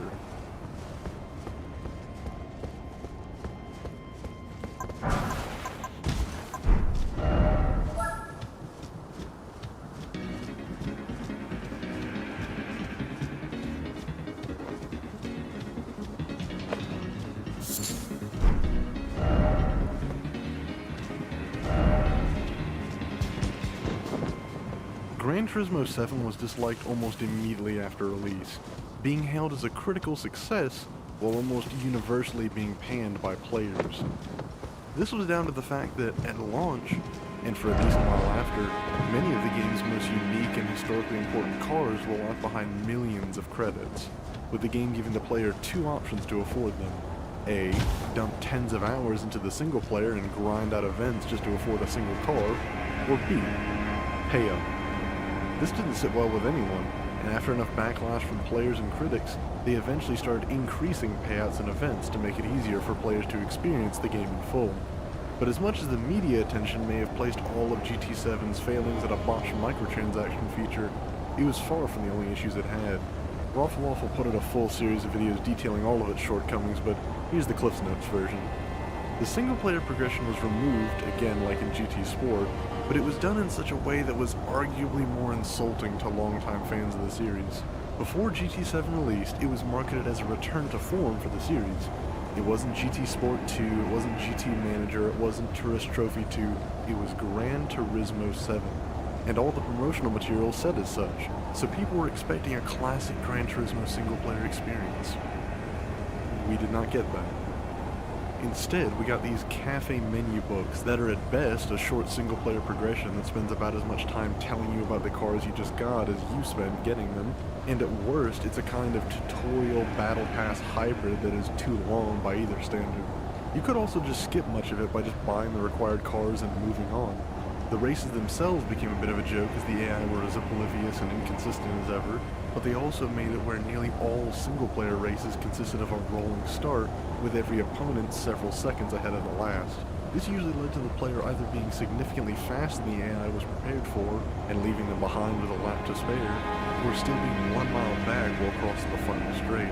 The AI also rubber-banded on a level only comparable to Need for Speed Underground 1, except now they slow to a comparative crawl when you fall too far back. They also added Forza wheel spins that are almost more insulting than the ones from those games, because instead of giving you a hypercar or enough money to get a one-bedroom apartment in LA, you get a car that you don't care about, a part for a car you don't care about, or some pocket change. Now, those are the issues with GT7 that I thought were the most notable, but the thing is, that doesn't mean I think this is a bad racing game. Just a bad Gran Turismo game. As a racing game, this is still one of the best to come out in recent memory. On the surface, this is one of the best games out now for its physics that feel both amazing on wheel and controller, and its graphics that look immaculate in all environments and conditions. It also keeps the escapes and sports modes from GT Sport, and while it didn't change or improve the functionality of them much, they are welcome additions to all GT games in the future. They also added Music Rally, which is one of the game modes of all time. Actually, as a final note, Sport Mode does display one of the best parts of GT7, the Gran Turismo community. I actually think the GT community is one of its biggest strengths, and as basically any racing game content creator will tell you, it's leagues ahead of the man-children found in the NFS community and the literal children of the Forza community. I would just guess they're like normal-ish, like they're not toxic like, let's say, Need for Speed community is with the latest game and all that. The Gran Turismo community in general is significantly better than some of the other mainline racing games nowadays. Yeah. I think the Gran Turismo community has done pretty well in just separating themselves into two bubbles. The bubble that is, you know, mostly fond of the old school stuff, and, you know, interact with the old school stuff, etc., etc. And then the new school audience that are just happy just playing their 7 or playing their sport, you know, every weekend or whatever. So honestly, the community feels very like, as if I were to compare it to, let's say, the Need for Speed community, very non-confrontative. Honestly, compared to Forza and Need for Speed, pretty good. Gran Turismo community, they're pretty chill. Now, I mean, I made a video, so many videos and then a massive series just tearing apart GT7. But the majority of people, even people who enjoy the game, can look at it and say, yeah, they screwed up some stuff here. They can look at it objectively. The GT community is just chill. You can see this in both how they drive on track by respecting other space and not dive bombing every chance they get, and in how they interact with each other. Like, many of you will likely disagree with what I have to say in this video, and that's fine. But I know a number of you would be not just that, but a fraction of what it would be to think about this video. And I respect that. On the whole, I think Gran Turismo is a contender for one of the greatest video game franchises of all time, and is a must-play for anyone for slaying. Anyway, shout out to all the creators, particularly Xbox, who helped me GT7. And if you want to see more GT stuff, I'm currently playing through all of them in order coming up on GT4. So if you want to see that, the link is down below. I guess I'll see y'all later.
Welcome back, everybody. I'm Nick930, and today I wanted to share with you the complete history of Metal Gear. What's that? It is a revolutionary mobile nuclear missile. Walking battle tank.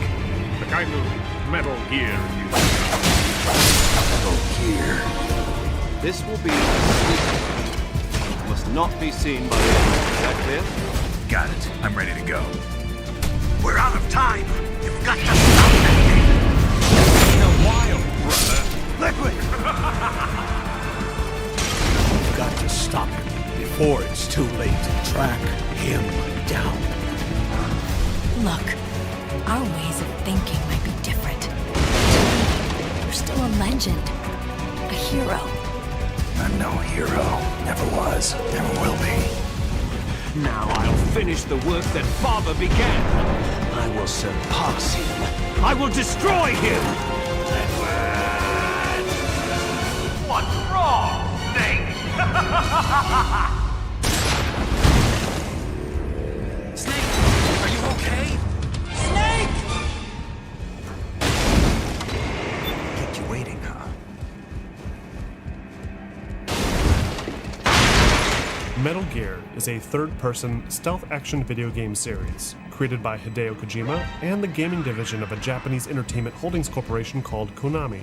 In practically each game, players assume the role of a legendary soldier codenamed Snake, who is tasked with infiltrating enemy-occupied territory with nothing but a sneaking suit and a pack of smokes. Though thanks to his advanced training, he's able to acquire a number of helpful tools and powerful weapons to deal with the greatest of threats.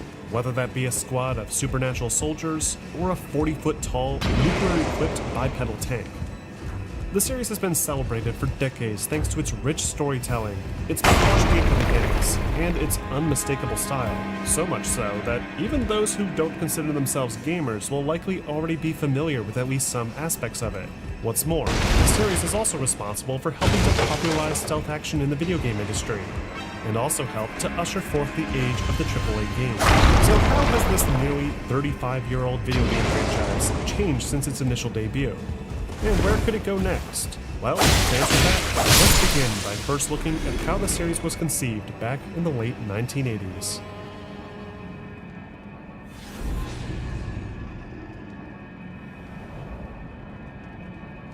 In the early 1980s, the arcade video game industry had entered into its golden age. Sci-fi shoot-'em-ups like Space Invaders and Asteroids proved to be immensely popular, and inspired many soon-to-be legendary game designers to throw their own hats into the ring, only further contributing to the growth of the medium. There was Takeru Fujiwara, creator of Capcom's Sweet Home, who played a critical role in popularizing survival horror. Silas Warner, the mind behind one of the earliest stealth action experiences. And of course, Shigeru Miyamoto, whose groundbreaking creations helped to bring the video game industry back from the brink. Meanwhile, tech companies around the world raced to establish a firm foothold in the emerging interactive home entertainment space, with a swarm of 8-bit gaming platforms flooding the market, overwhelming American consumers and inevitably triggering the infamous market crash of 1983. But somewhat unaffected by this crash was the computer gaming industry.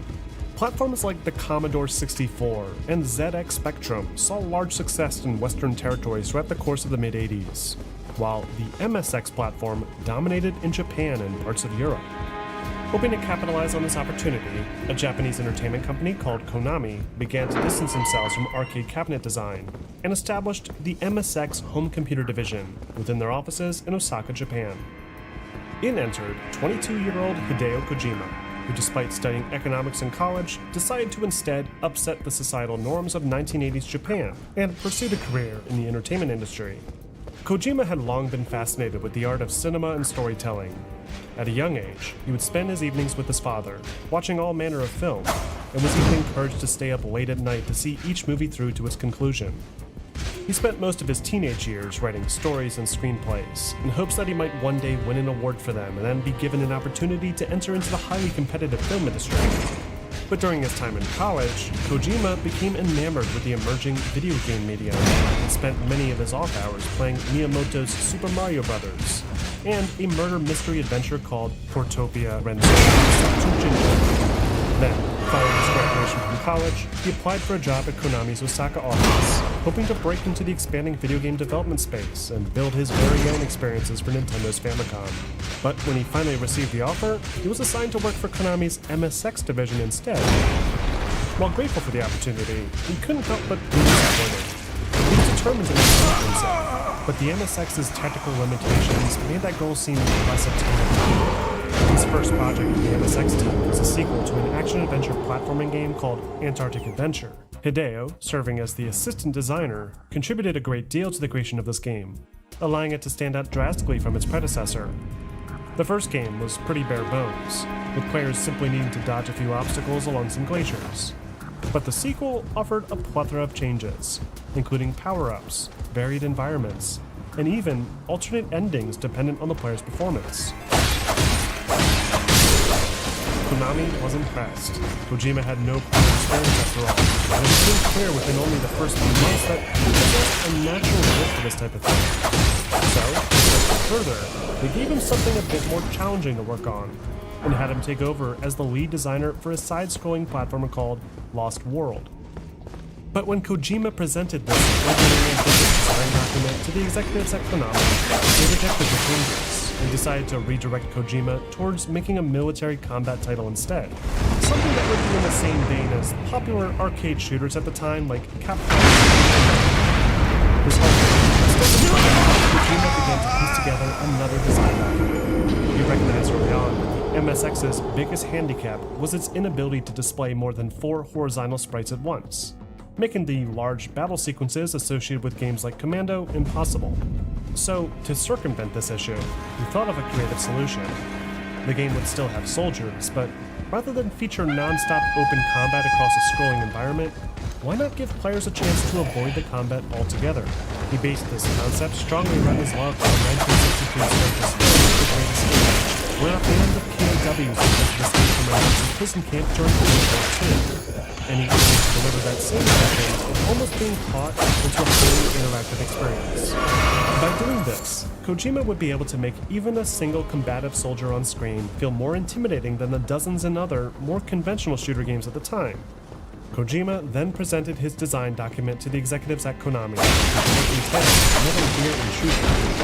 But this too was rejected. They had asked Kojima to deliver an exciting action experience, with a concern that avoid confrontation. The game's hero may come off as cowardly, giving appeal to Western audiences. Kojima took his rejected design and reappraised the concept. He remained convinced that this new stealth action route was the way to go. But rather than have a game over screen appear when the player was caught, he incorporated a new alert phase, giving players a chance to fight back, or flee if they wanted to.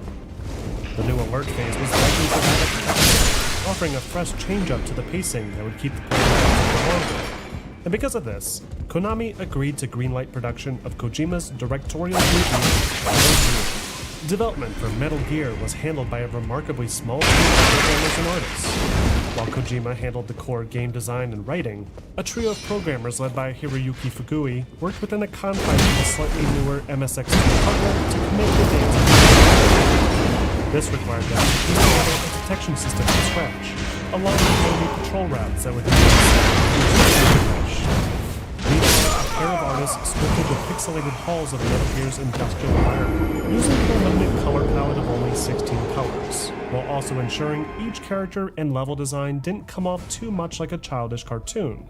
They generated hundreds of interconnected mazes, using simplistic geometric shapes and angled perspectives to help give the walls a perceivable depth. And then they worked with the programming team to balance out enemy patrol pathing and obstacles without overstepping the MSX2's rendering limitations. Meanwhile, lead sound designer Iku Mizutani and his team in the Konami Square Wave Club formulated the game's sound effects and musical score, enhancing the action further with a dynamic soundtrack that would alter based on the enemy alert status. It was a bold step for video game sound design, as most titles during that time period just utilized a single audio track to save on memory. But it proved to be a critical component of the game's unique atmosphere. As the various development teams pieced together the gameplay experience, Hideo worked to formulate the game's narrative. The core plot was simple. A spy infiltrates a secure facility, saves some hostages, and stops a dangerous superweapon from destroying the world. Even this seemingly straightforward narrative was uncommon for its time, and would serve as a jumping-off point for one of gaming's most beloved stories. In the summer of 1987, after nearly a year of development, Konami released the original Metal Gear, exclusively for the MSX2 platform. Metal Gear takes place in the then futuristic year of 1995. A highly organized paramilitary force has established a militant state in southern Africa called Outer Heaven. Fearful that this growing threat may possess nuclear capabilities, an American Special Forces unit called Foxhound is sent in to investigate. But after the unit's most skilled field agent, Gray Fox, is captured, rookie soldier Solid Snake is sent in to rescue him, and to ascertain the whereabouts of the rumored superweapon, Metal Gear. The role of the rookie infiltrate Outer Heaven and search for clues pertaining to Gray Fox and Metal Gear's whereabouts. Along the way, players will encounter a number of obstacles, and a band of powerful mercenaries, each with their own special quirks and cheesy nicknames to go along with them. Snake learns more about Outer Heaven and its powerful nuclear-equipped metal weapon. The stakes are risen sharply, and it becomes clear that not everyone can be trusted. Without spoiling anything, Metal Gear's narrative was revolutionary for its time. Sure, RPGs in the late 80s and 90s had plenty of rich narratives woven in, but a hint of that in the confines of an action-adventure game was highly unusual.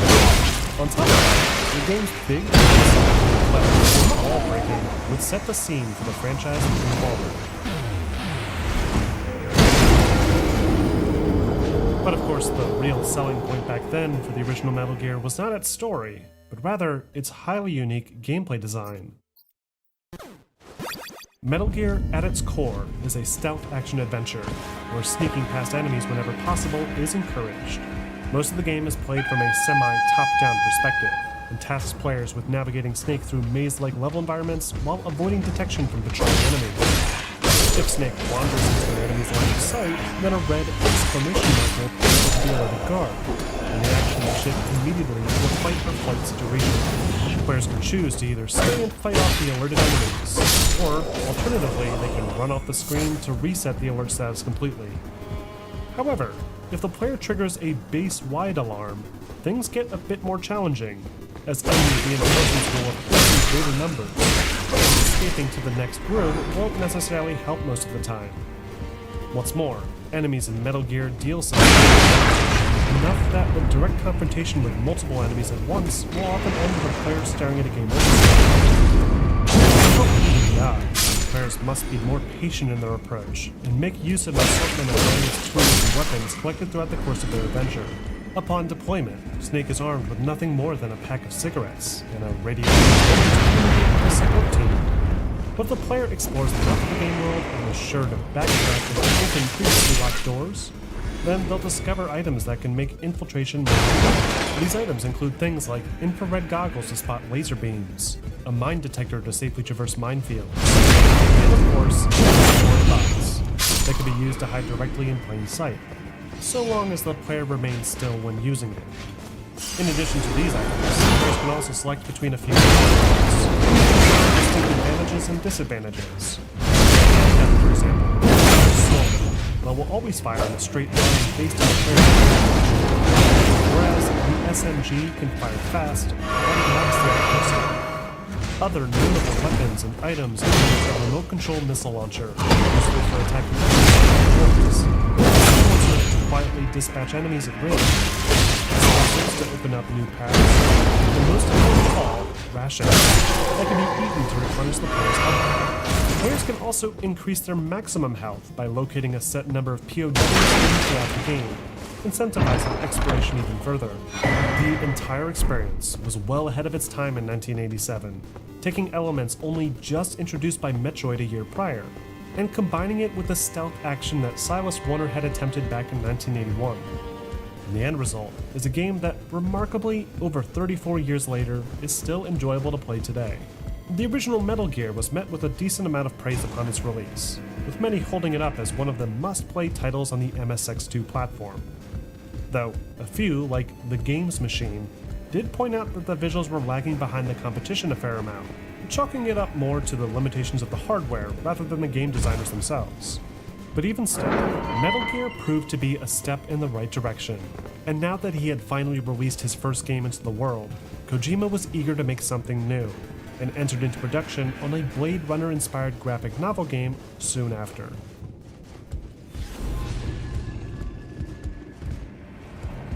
As Kojima spent the better part of the next couple years on his new game, Konami looked at his past Metal Gear work and saw serious potential in over to Western audiences. The game was oozing with Western themes after all, from its Hollywood action-inspired hero to its more mature military-based elements. So, without Kojima and his programming team's knowledge, Konami transferred the source code of Metal Gear over to a small Famicom development team in the Tokyo office, and then instructed them to create a port of the game within a tight 3-month window. Overwhelmed, this small 5-person team got to work retrofitting the game's visual and audio design to function within the confines of the Famicom's capabilities, and even redesigned the intro so that it would stand apart from the original release. Due to time and hardware limitations, they even had to tweak the climactic battle against the TX-55 Metal Gear, replacing it with a far less exciting master computer instead. The end result was a game that, while similar, failed to capture the magic of the original MSX2 release, so much so that Kojima himself has disowned the port from the franchise. However, this didn't matter to Western audiences. Up until this point, they had never even heard of Metal Gear before, and the game's unusual stealth action mechanics, coupled with its addictive formula, helped it to stand out tremendously. Metal Gear and NES quickly selling significantly more than the original release, and Konami were quick to greenlight a follow-up. For the sequel, they assigned another internal development team, many of whom had just come off working on the third Castlevania, and pushed them to incorporate even more elements into the gameplay, convinced that the old Commando formula would be received better by its target Western audience. Kojima, still unaware that the Metal Gear property was being continued without him, finally learned of this supposed sequel when talking to one of the programmers involved. According to an interview between Kojima and former MSX Magazine, Kojima was approached by this programmer during a train ride to Tokyo and asked why he wasn't leading the project. Kojima, surprised that a sequel was even being made, went home that evening and wrote up an entire design document for a true sequel to Metal Gear, and had it approved by Konami the following day. This was at the tail end of development for Snatcher, a project that had proven to be more difficult than he had initially anticipated. So much so that he was forced to abandon the after acts of that game, leaving the story with a major cliffhanger that would never be resolved. Even so, Snatcher proved to be another success for Kojima, and with it finally out of the way, the team immediately turned their attention towards Metal Gear again, and how they could improve upon that original formula. But before this true sequel today, the NES team completed work on their own project, and in the spring of 1990, they released Snake's Revenge, exclusively for the Nintendo Entertainment System in Western territories. Snake's Revenge, which is now considered to be non-canonical, takes place 3 years after the events of the original game, with a new threat emerging from an unnamed nation in the Middle East. Snake, along with a small team of allies, are tasked with infiltrating a hostile military installation, where they soon discover that a line of mass-produced Metal Gear tank units are being developed, along with a powerful new prototype Metal Gear that is capable of delivering a devastating nuclear attack worldwide. The gameplay is also fairly similar to the original games, with a focus on stealth action, exploration, and item management. Though this game did introduce a few new mechanics to help it stand out, including a knife to defeat sentries with a single melee attack, more variety in level environments, and even the ability to interrogate certain enemies for information, with successful interrogations contributing to the player's rank progression. Though despite these few changes, Snake's Revenge didn't fare quite as well as its predecessor. Sales were much lower, likely due to the lack of the name Metal Gear on the box art, and its visuals had started to show their age, especially with the Super Nintendo right around the corner. Still, it did at least receive some praise from Hideo Kojima himself, who has said on multiple occasions that, while not canon with the core storyline, he still enjoyed Snake's Revenge a great deal, and felt it properly utilized the characters he had introduced previously. But of course, it was the true Metal Gear sequel from Kojima's team that would inevitably steal the show, introducing a ton of fundamental changes to the gameplay formula that would transform the Metal Gear series forever. As I mentioned previously, Metal Gear 2's development began soon after Kojima had been informed of a sequel. Eager to realize his own vision, Kojima pitched a sequel to Konami that would be tailor-made for MSX. And within the first month, Kojima and his team had entered full production, updating the visual design and enhancing the many gameplay mechanics that Kojima had felt needed improvement. Then, following a brief delay in the late months of development to assist with a Snatcher port, Kojima released the true next entry to the series, Metal Gear 2 Solid Snake, exclusive for Japanese audiences in the summer of 1990. Metal Gear 2 takes place 4 years after the original game, with the world's dominant superpowers attempting full denuclearization in pursuit of peace and prosperity. But after a crude oil shortage thrust the world into economic turmoil, a rogue militant state in Asia called Zanzibar Land seizes control of the world's remaining nuclear arsenal and kidnaps a Czech biologist who had been developing a solution to the world's dependence on petroleum. With the world once again at the precipice of nuclear Armageddon, Snake is called out of retirement, this time serving under Foxhound's new commanding officer, Roy Campbell.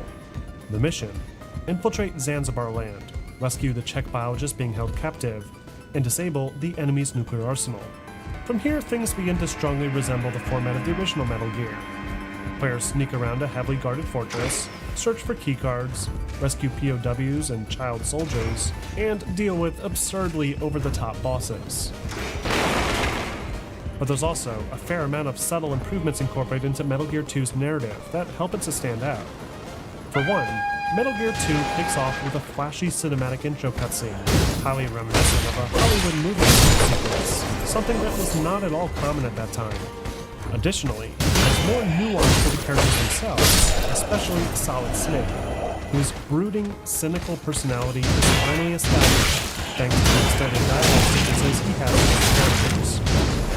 Other aspects introduced prior, like fourth wall-breaking gameplay elements involving using the game's manual to decrypt secret codes, also might be chosen, cultivating a trend that can soon become but one of Metal Gear 2's most important contributions, at least in regards to its story, is the major plot twist at the end, revealing the truth about Snake's origin, and transforming the narrative from its cliché good versus evil into something a bit more complex, coincidentally in the exact same way that George Lucas's Empire Strikes Back had transformed the meaning of the original Star Wars only 10 years earlier. Meanwhile, Metal Gear 2's gameplay also features quite the overhaul, so much so that it would serve as the fundamental blueprint for the series moving forward. The general premise of the game remains the same as before. Players start with nothing but a pack of smoke, and need to see their enemies and pilot vehicles in search for clues to help complete their mission. But now, players can make use of an on-screen radar to navigate through enemy territory more easily. The player appears as a blinking red dot in the center grid space that represents the current room shown on screen, while enemy soldiers appear as blinking white dots that can now be tracked even when they're in an adjacent room off-screen. This change allows players to see ahead of time whether they're going to run into an enemy when moving through a doorway, and also enables enemies to travel from room to room as well, which, along with their new cones of vision, makes use of the radar paramount for detection. Powerful tool further, enemy alert phases will automatically jam the radar, showing only the alert level and time remaining before it resets. If the player manages to escape the enemy's view for long enough, an evasion phase will begin, indicating that enemies are now searching the area. This adds a great new dimension to the game's stealth action, letting players hide and seek with the enemy, and Snake's new crouch and crawling maneuvers only add to this further. But crawling isn't only used to squeeze underneath small spaces. Players can also use this new ability to minimize the amount of sound they produce, as enemies can now hear the player when walking on certain noisy surfaces. Other changes include a more consistent visual style, removing the awkward 2D elevator screens from before, a redesign to the way the cards work, simplifying the process of doors in the late stages of the game, new ration types, each restoring their amounts of health, and a number of new tools and gadgets like grenades, a Stinger missile launcher, night vision goggles, and a usable hiding place that's somehow even more absurd than Snake's signature cardboard box. Metal Gear 2's many improvements served to greatly evolve the Metal Gear series, though its contributions went largely unnoticed due to the game's limited distribution. Within the Japanese market, Metal Gear 2 was met with high critical acclaim. It was praised for its excellent storytelling, along with its much cleaner execution of its gameplay elements, with only minor complaints being directed towards its frequent reliance on backtracking. When the game finally did manage to receive a US port, it retroactively received unanimous praise from collectors and reviewers alike, 15 some years after its release. But long before players became aware of its existence, Metal Gear 2 would lay the groundwork for one of the most popular and influential video games in the history of the medium.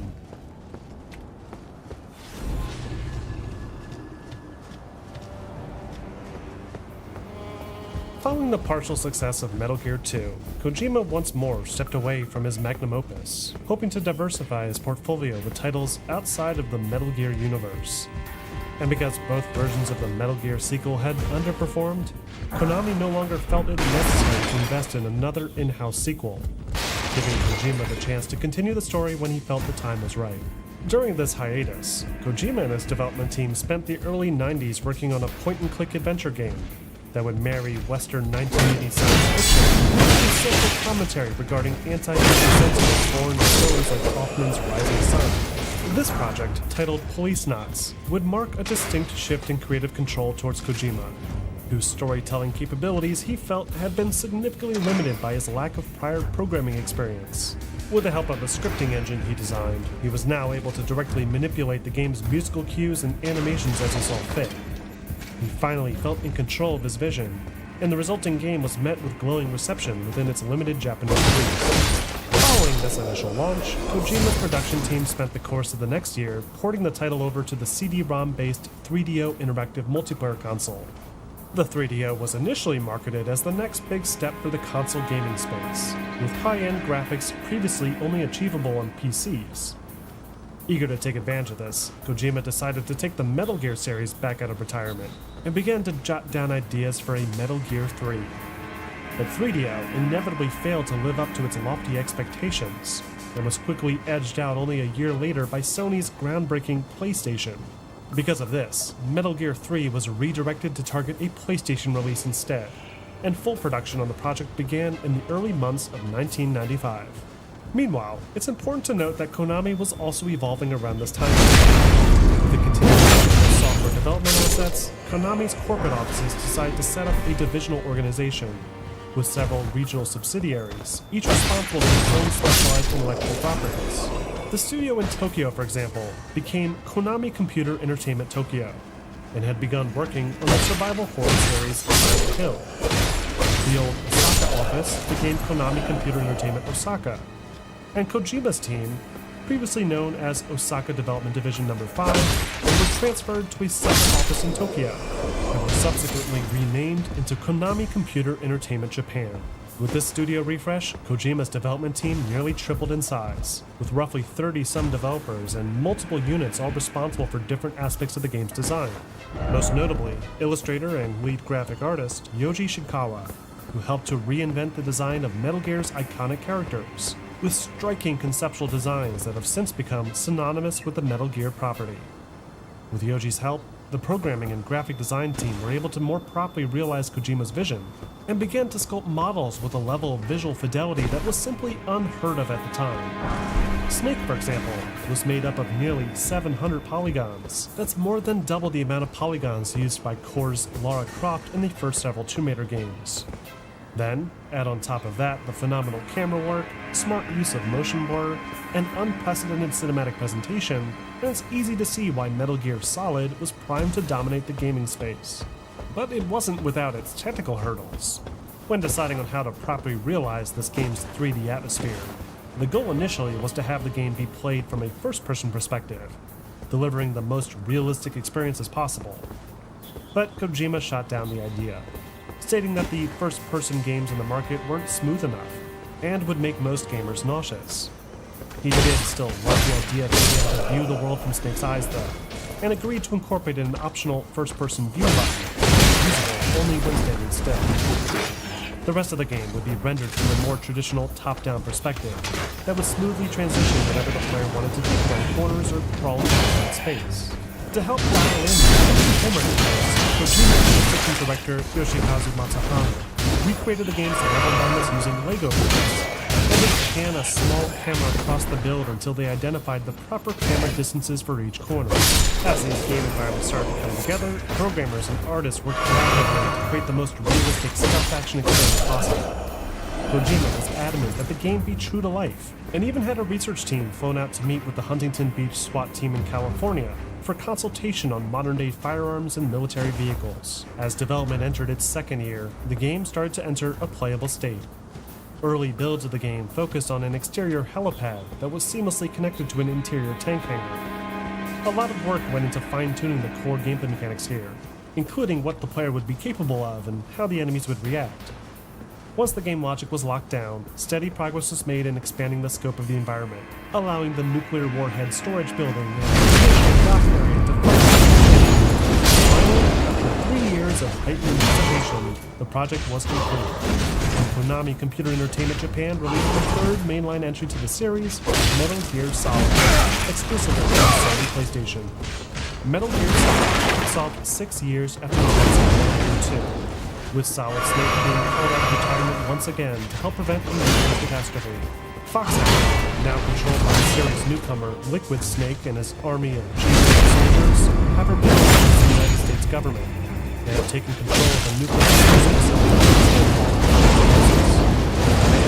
remains of the legendary soldier Big Boss, the lead antagonist for the past 2 years. Refusing to meet these demands, the U.S. pressures Roy Campbell to put together an infiltration team consisting of field operative Solid Snake, geneticist Naomi Hunter, data analyst Mei Ling, and returning survival consultant from Metal Gear 2, Master Miller. Their mission? Infiltrate Shadow Moses Island, rescue 2 high-profile hostages, and confirm whether or not the insurrectionists possess the capabilities to launch a nuclear strike. Quick from the get-go, Metal Gear Solid demonstrates a massive shift towards a more properly realized cinematic presentation. Parts of the narrative are now highlighted with high-quality cutscenes, with varying camera angles and cuts incorporated to mimic a major motion picture film. Characters are also fully voiced for the first time, with the most notable performance coming from a 28-year-old David Hayter. There are no heroes in war. All the heroes I know are either dead or in prison. But Snake, you're a hero, aren't you? I'm just a man who's good at what he does, killing. Hayter initially auditioned for the role of Solid Snake using his own natural speaking voice, securing the part. But after reading over the script and learning of Snake's long and painful history, he decided to inject more bitterness and contempt into the performance, ultimately redefining the character and solidifying himself as one of the most beloved and iconic voices in video game history. Adding to this is Metal Gear Solid's unforgettable musical score that seamlessly blends calm, tension-building swells with suspenseful percussion-based action pieces. Double trigger after 11.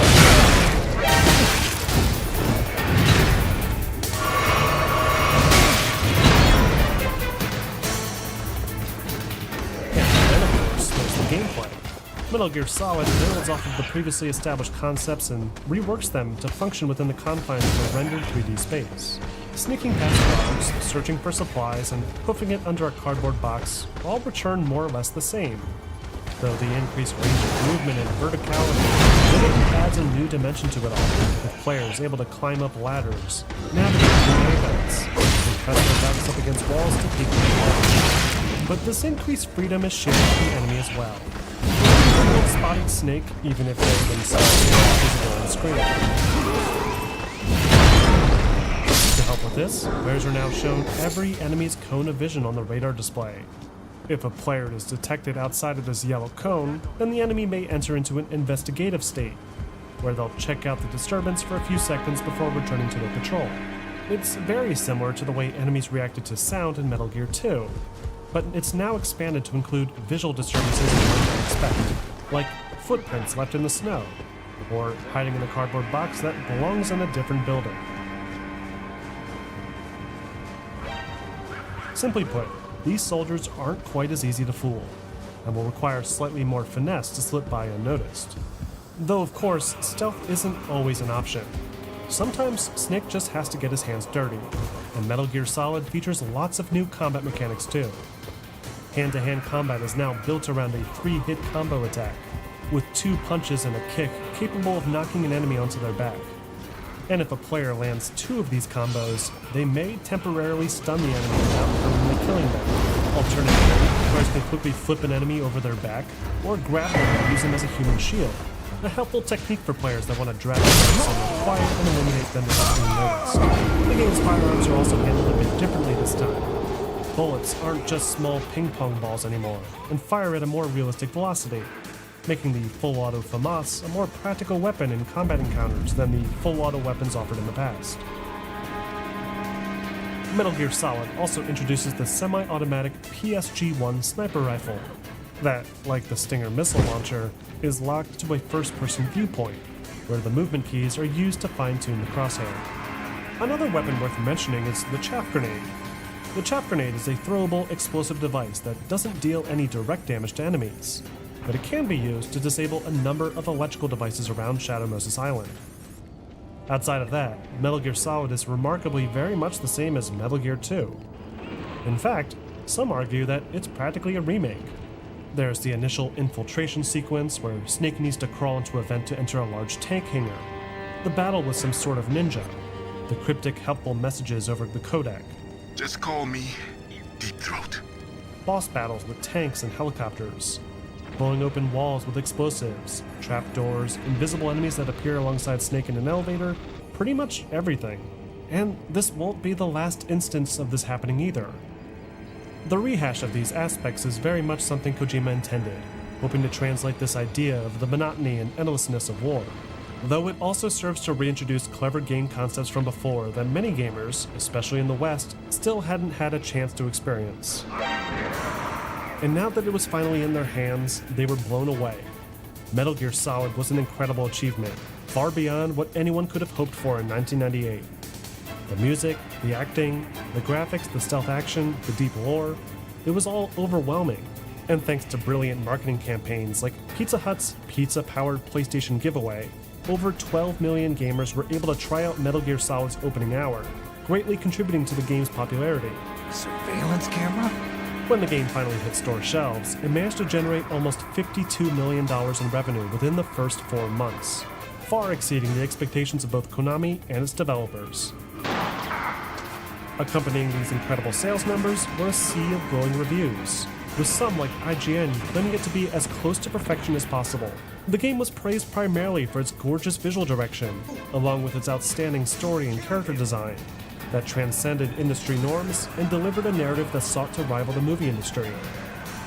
The only publication to really lay into Metal Gear Solid was GameSpot, that criticized the title for its unstable frame rate, its short length, and its simplicity. Regardless, Metal Gear Solid was considered by most to be a masterpiece. It has since won countless awards for its highly innovative design, and continues to influence the design of video games today, with developers decades later still trying to emulate the feel of its cinematic storytelling. What's more, Metal Gear Solid had finally popularized the stealth action genre, despite the concept having been introduced several decades prior. And before long, established franchises and newcomers alike using stealth action elements would begin to flood the scene, heralding in a golden age for the genre. Soon after Metal Gear Solid's release, Konami Computer Entertainment Japan worked on creating an updated version of the game for Japanese audiences called Metal Gear Solid Integral. This version includes a number of tweaks to the Japanese PlayStation release of the game, including an option to toggle between the original Japanese voice actors and the English dubs, new gameplay modes and skins to add replay value, and a separate disc titled Metal Gear Solid VR Missions, expanding the previously included bonus content with up to 300 playable stages, with a special teaser for a planned mainline sequel. Integral was then ported over to the Windows PC by an American-based company called Digital Dialect a year later, that sported options for higher resolutions and keyboard control. However, because of the nature of the PC platform, this release of Metal Gear Solid cuts out a lot of the PlayStation-specific features fans have come to love from the game, most notably Psycho Mantis's fourth wall-breaking speech, where he reads the player's PlayStation memory card. But there's no denying that at the cusp of the new millennium, Metal Gear Solid shared a mutually beneficial relationship with the PlayStation platform, boosting its popularity while simultaneously skyrocketing console sales. And this partnership would continue with Kojima's vision of the series' future. About a month prior to Metal Gear Solid's first release, Kojima was preparing to retire from his tale of epic espionage, hoping to deliver his growing fanbase something different. But with the overwhelming success of his PlayStation debut, he found he couldn't escape his fate, and a sequel became the lead focus for him and his studio soon after.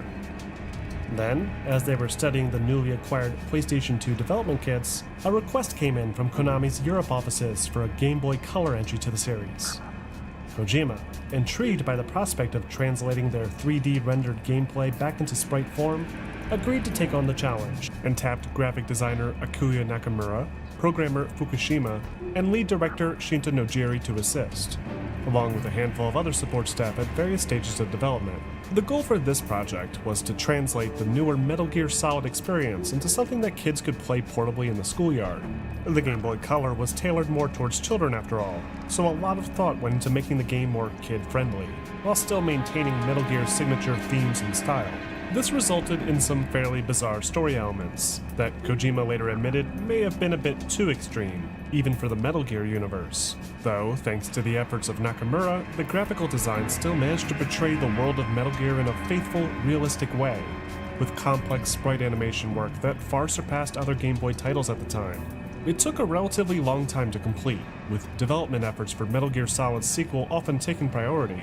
But in the spring of 2000, Metal Gear Solid Ghost Babel was made available to Japanese gamers, with European and American releases following only a week later. Ghost Babel is another entry to the series that is not considered to be canon to the main Metal Gear storyline.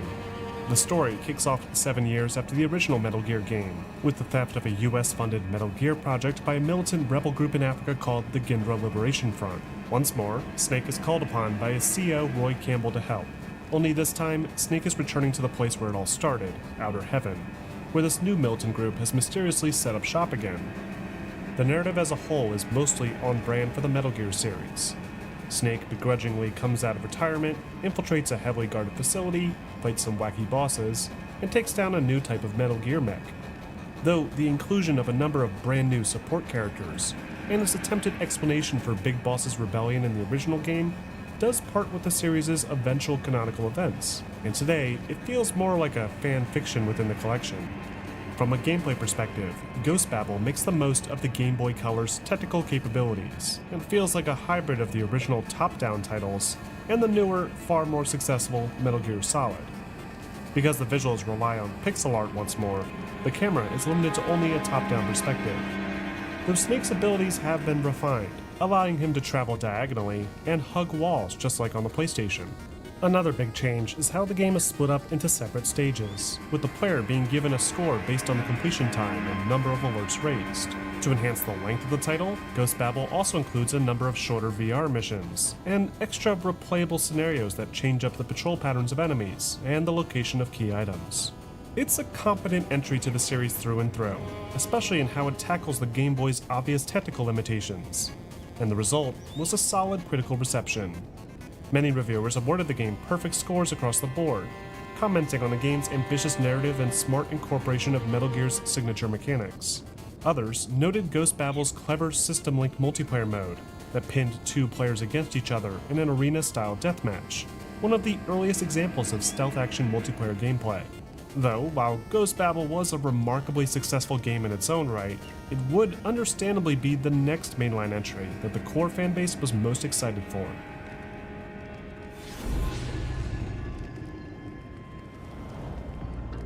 Back in the fall of 1998, Konami Computer Entertainment in Japan saw a rapid growth to both its staff size and its available funding.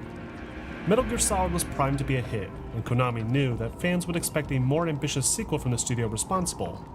So in preparation, they began to reorganize their many subsidiaries, merging the Aoyama studio with KCE Japan to form Konami Computer Entertainment Japan West, while a separate manga-focused studio, Shinjuku, was renamed into KCE Japan East. During this growth phase, the Metal Gear team grew from 15 people to roughly 70, requiring additional management on Kojima's part. All the while, Kojima had already established a rough outline for where he wanted to take Solid Snake next, with an ambitious new adventure set in the tumultuous Middle East. According to Kojima, the sequel to Metal Gear Solid was initially set around a nuclear inspection near Iraq, where a line of new nuclear-equipped Metal Gear mechs was rumored to be in development. Then, as a prototype Metal Gear is being transported by an aircraft carrier, returning antagonist Liquid attempts to steal the weapon for himself, to which Solid Snake responds. Many of these elements would inevitably make their way into the final game, though because of the escalated tension in real-world Iraq during these early phases, the action was ultimately relocated to New York City's harbor, and the aircraft carrier concept gradually transitioned into a smaller tanker ship instead. With the location now locked down, Kojima sent a field research team out to New York to capture photographs of the harbor and various landmarks that they had intended to feature throughout the course of the game. Meanwhile, Kojima and the core sound designers decided that they would take advantage of the increased budget further, and wrote to professional music composer Harry Gregson Williams after hearing his accompanying score for the film The Replacement Killers. Williams, intrigued by the opportunity to create a score for a video game, agreed to participate, and reimagined some of the tracks from the original game with a much fuller orchestral sound. During this time, the programming team was hard at work constructing a new engine tailor-made for the PlayStation 2's 128-bit CPU, along with the higher data capacity of its DVD-ROMs. The character models, for example, could now be rendered with exponentially more detail, with Snake alone sporting more than 3,000 more polygons than his appearance on the PlayStation. But it wasn't just an increase to geometry and texture quality that led to the sequel's incredible visual presentation. A major focus of development for the next generation of Metal Gear Solid involved capturing atmospheric elements that couldn't be properly shown before. Aspects like wind, heat, dampness, and the cold were all things that the team spent a lot of their time highlighting using clever visual tricks and techniques. Like having rain splashes be tied to the character models as opposed to being rendered independently, or generating mirrored geometry underneath an alpha texture to simulate the reflections along the rain-soaked decks. The physical manipulation of the game world was another area that the programmers wanted to perfect, and they ensured hundreds of props would react dynamically to gunfire and explosions, ensuring players would feel as immersed as possible. But pretty level environments and slick effects can only immerse the player so far. To really build upon what they had already established with Metal Gear Solid, the team also wanted to greatly overhaul the game's artificial intelligence, and have players face off against soldiers that could think and work together as a team. To accomplish this, military and firearms expert Motosada Mori returned to provide consultation, and had the programming team act out tactical SWAT maneuvers throughout their own studio, teaching them how to hold firearms, breach rooms, and communicate under pressure. These lessons paid off tremendously, and with the help of new motion capture equipment, the programmers were able to incorporate hundreds of unique and realistic animations for the various enemy soldiers, greatly racking up the tension of each encounter with them. As the months rolled on, Kojima opted to broaden his approach to the game's design, and along with his co-writer Fukushima, distributed what they called idea notebooks to each member of the team. They were then told to think of one good idea each day and write it down in their notebooks, which were then looked over that evening by Kojima and Fukushima personally. By doing this, they were able to generate a ton of clever new gameplay mechanics to help set the sequel apart, like hiding in lockers, peeking around corners, and vaulting over ledges, all features that would soon be put on full display for the fans to judge themselves. At the dawn of the new millennium, Hideo Kojima and the rest of the developers at KCEJ West were ready to show off what they had been working on for the past 2 years. Production was incredibly tight-lipped up until this point, with only subtle hints and teases like the concept art of Metal Gear Ray and the VR mission disc. But at E3 2000, audiences everywhere were finally given their first glimpse of the groundbreaking Metal Gear Solid 2. The trailer featured 10 minutes of in-engine gameplay footage, showing off the game's tanker location, the new gameplay mechanics, and all the beautiful visual effects that I mentioned before. What's even more remarkable though is that these incredible graphics that were well beyond anything advertised for the PS2 thus far were also being rendered at a buttery smooth 60 frames per second, an industry first for a major AAA action title. As expected, the hype mounted considerably following this reveal. Gamers everywhere now had a legitimate reason to purchase Sony's next-gen PlayStation 2 console, and it quickly became the most highly anticipated game of 2001. To deliver on its lofty promises though, the development staff had to dial up their efforts significantly, with long work hours often pouring over into the weekends. To make matters worse, it soon became apparent that the main tanker mission area would be too short to support the entire game. So Kojima decided to incorporate a previously shelved concept into the mix, a second scenario that would see the player navigating a massive oil rig. But that of course wouldn't be the only surprise Kojima had in store for the series' fans. Back when Metal Gear Solid had first released, a demographic study was conducted within a nearby school system to determine the type of gamers interested in the series. What they found was that the female demographic had little to no interest in games starring older men like Snake. Taking this to heart, Kojima came up with the idea to introduce an entirely new character to the series, one that players would control exclusively throughout the course of the oil rig sequence of events. This would serve two critical purposes. One, it would allow players to get to know the legendary hero Solid Snake from a new perspective, and two, it would inevitably serve a crucial role in establishing the overarching theme of the game itself. Kojima then went to veteran character designer Yoji Shinkawa and asked him to create a beautiful young man, one that he hoped younger women might be able to relate to more. Yoji, confused initially, began working on some drafts for the character, aiming to make him look slender and sexy while trying to weave in a sort of childlike innocence into the design. The resulting character would prove to be highly controversial among the fans, but it also remained a critical component for Kojima's constantly evolving story that he wanted to tell. It's for this reason that he made sure that the character remained as well guarded a secret as possible. Even some of the corporate Konami offices were left in the dark. Toying with his fanbase further, Kojima had a second E3 trailer put together in 2001 that showed several sequences that were never planned to be featured in the final release. Then, with only a few months to go prior to release, the United States were faced with the devastating September 11th terrorist attacks. To remain sensitive to this tragic event, the development team for Metal Gear Solid 2 made a number of changes to the visual makeup of the game, removing the World Trade Center from the distant skyline, adjusting some of the dialogue, and even cutting an entire sequence from the final act that would have shown massive destruction to Manhattan Island. The scene itself wouldn't have actually shown any destruction to the World Trade Center, though its imagery was enough that the developers felt it was more appropriate to just cut the scene altogether. Finally, after 3 long years of development, shrouded in secrecy, Konami Computer Entertainment Japan West, now known simply as Konami Japan, released the hotly anticipated Metal Gear Solid 2 Sons of Liberty exclusively for the PlayStation 2. Sons of Liberty begins 2 years after the events of the last mainline title, with Solid Snake and ex-Metal Gear engineer Hal Emmerich, aka Otacon, working alone as their own anti-Metal Gear unit called Philanthropy. Following the Shadow Moses incident, the technical data of the old Metal Gear Rex was mysteriously leaked to the public, which inevitably led to the production of numerous copycat designs all around the globe. So both Otacon and Snake, feeling guilty for what they had unintentionally helped unleash, make it their duty to put an end to the Metal Gear nightmare once and for all. Meanwhile, the American government are desperate to cover up their involvement at Shadow Moses, claiming that the terrorists at Shadow Moses were nothing more than a right-wing extremist group, and that Solid Snake and his fringe Philanthropy are not to be trusted. They then commissioned the creation of their very own anti-Metal Gear weapon, given the name Metal Gear Ray, that, while not equipped with a nuclear payload, is much more maneuverable than past models, and even capable of amphibious travel. Philanthropy, determined to expose this plan to the public, set out to intercept the prototype during a scheduled transfer.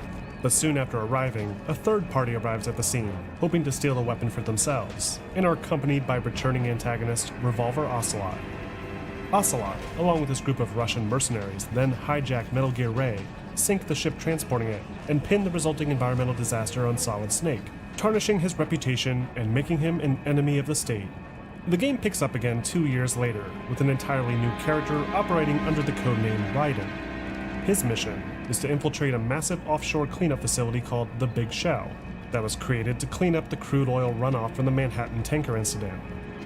Raiden is a rookie soldier, much like Snake was in the original Metal Gear. His only apparent experience prior has been VR training, a bit of a fourth wall breaking nod to both the bonus VR missions and Metal Gear Solid in general. In fact, much of Metal Gear Solid 2's narrative structure borrows heavily from that of the previous game, including Raiden's infiltration method, a squad of elite mercenaries with special abilities, a run-in with a cyborg ninja, and even the lead terrorist on site operating under the codename Snake. There's countless other similarities throughout, and none of them are a coincidence, driving the narrative to one of the most shocking reveals in the series, and arguably all of gaming. This game's story explores a number of themes that place it way ahead of its time, as it deals with the consequences of an information-based society, including the threat of misinformation and censorship, and most importantly, the propagation of culture, as opposed to themes expressed prior regarding the propagation of genetic information. And that's just the tip of the iceberg. The game is loaded with philosophical questions that have sparked countless analyses over the course of the past 20 years, and its incredibly risky marketing misdirection only serves to further the point that Kojima intended to make. But regardless of how players feel about Kojima's sneaky bait and switch, Metal Gear Solid 2 still features an expansive list of new features that greatly improve on the now firmly established stealth action genre. The core of the gameplay remains mostly intact. Players sneak around heavily guarded facilities, dodge patrols, avoid surveillance cameras, and face off against bizarre bosses. But key abilities have been modified to improve player comfort and control. Possibly one of the best examples of this is the ability to freely aim weapons when using the first-person view. This change allows players to target specific enemy weak points, with headshots predictably dealing the most damage, and if the player is using a silenced weapon, they can effectively dispatch enemies from range without raising an alarm. This can be performed when standing out in the open, lying prone, or even when attached to a corner, allowing for greater control in combat.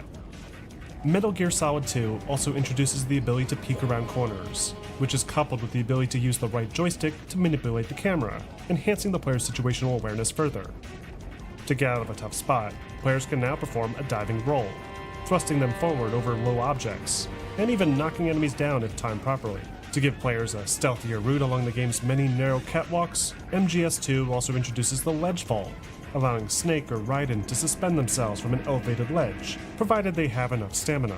When sneaking past the enemy isn't an option, players can once again make use of their close-quarter combat abilities to deal with the threat, including combo punches, throws, and grabs.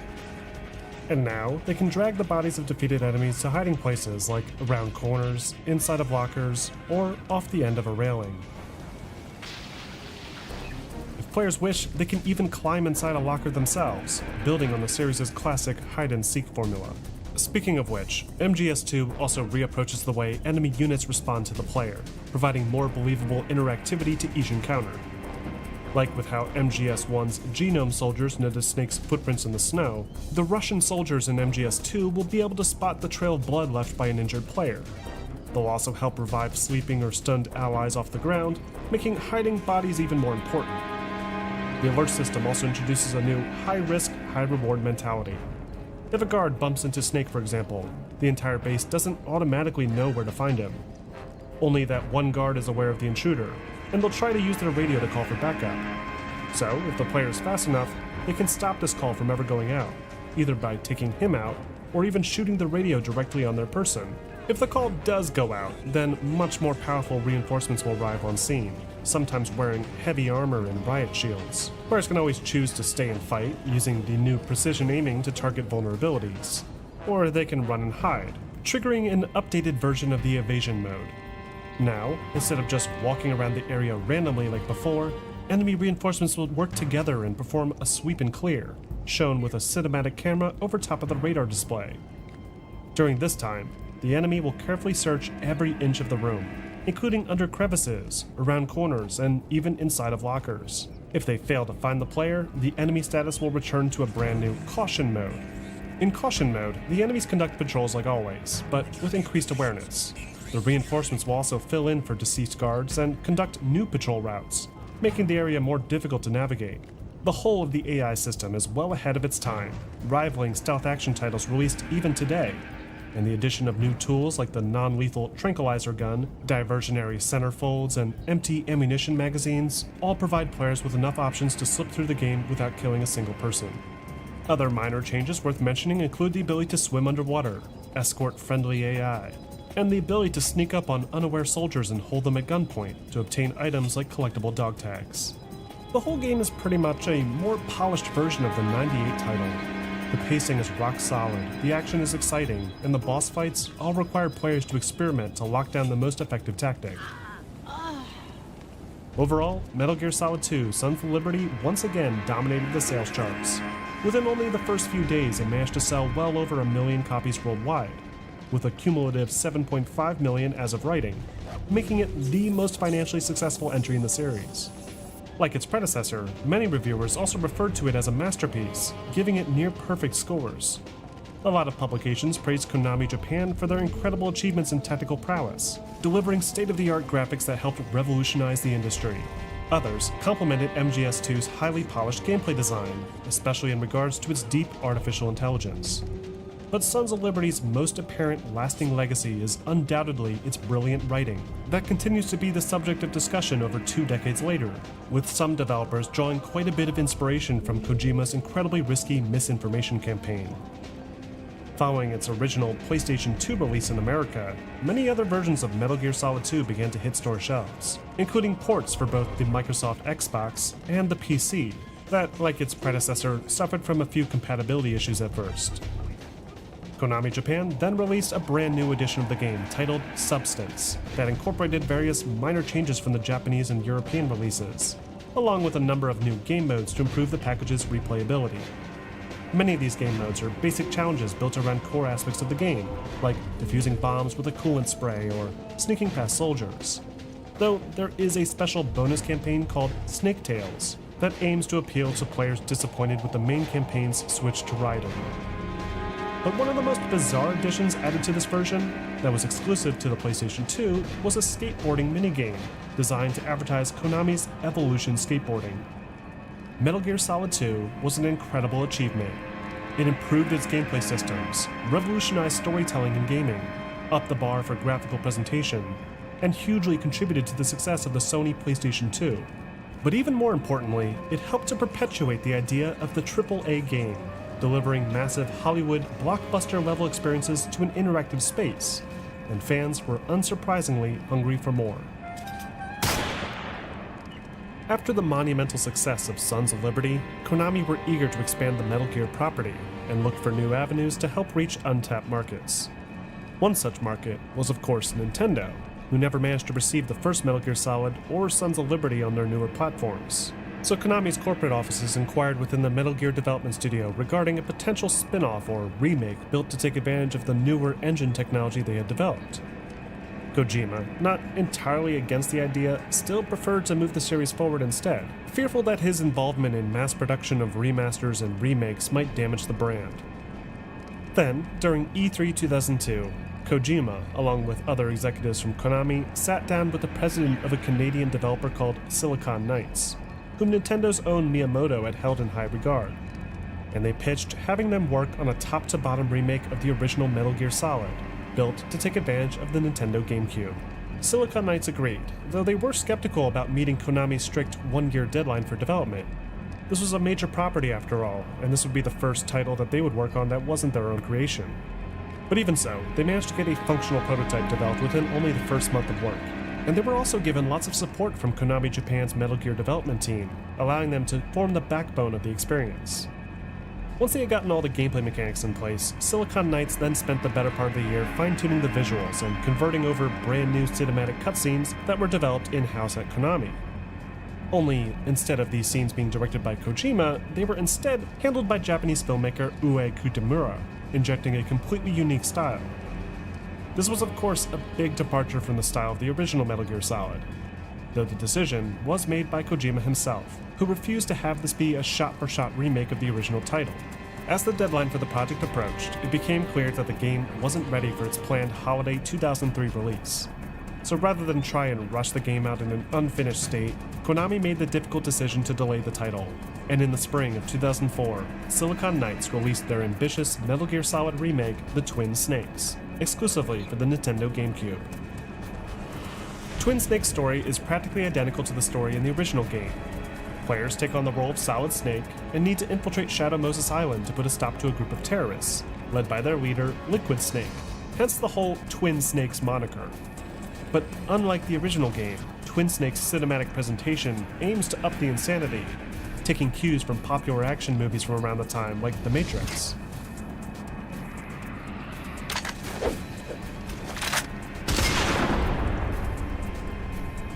Snake and his enemies now flip off of ledges, run along walls, and skip across missiles in slow motion, taking the series' already strange, militaristic surrealism and cranking it up to 11.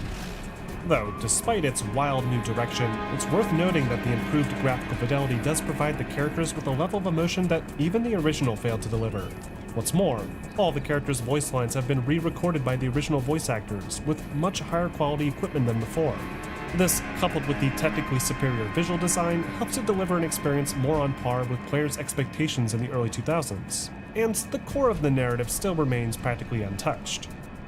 The gameplay, on the other hand, does deviate quite a bit from the initial design. Most of the item and enemy placement is identical, and all of the general camera positions are still set the same way. But Twin Snakes also incorporates all those new gameplay features intended for Sons of Liberty. This means players can freely aim their weapons in first person, perform diving rolls, and will need to contend with smarter AI that will search and clear rooms. On paper, this sounds like it would only make the game better, but it does introduce some balancing concerns. The ledge vault maneuver, for example, allows players to simply drop down from that upper balcony in the tank hangar, letting players skip past a difficult camera placement. And then you have the bosses like Revolver Ocelot that are far easier to defeat thanks to the first-person aim mode. Even still, it remains an enjoyable gameplay experience through and through, and is a fine retelling of Konami Japan's genre-defining classic. Upon release, Twin Snakes received mostly positive review scores from journalists and fans alike. It was praised for its cleaner presentation and smooth 60 FPS performance on the GameCube, along with its many new gameplay features carried over from Sons of Liberty. Though there were of course those that felt the additional features hurt the flow of the action and robbed the adventure of its original charm. The game has since developed a negative reputation in the Metal Gear community for having deviated too far from Kojima's vision. Though because of its limited release, its aftermarket value has skyrocketed, making it quite the rare find in the retro gaming world.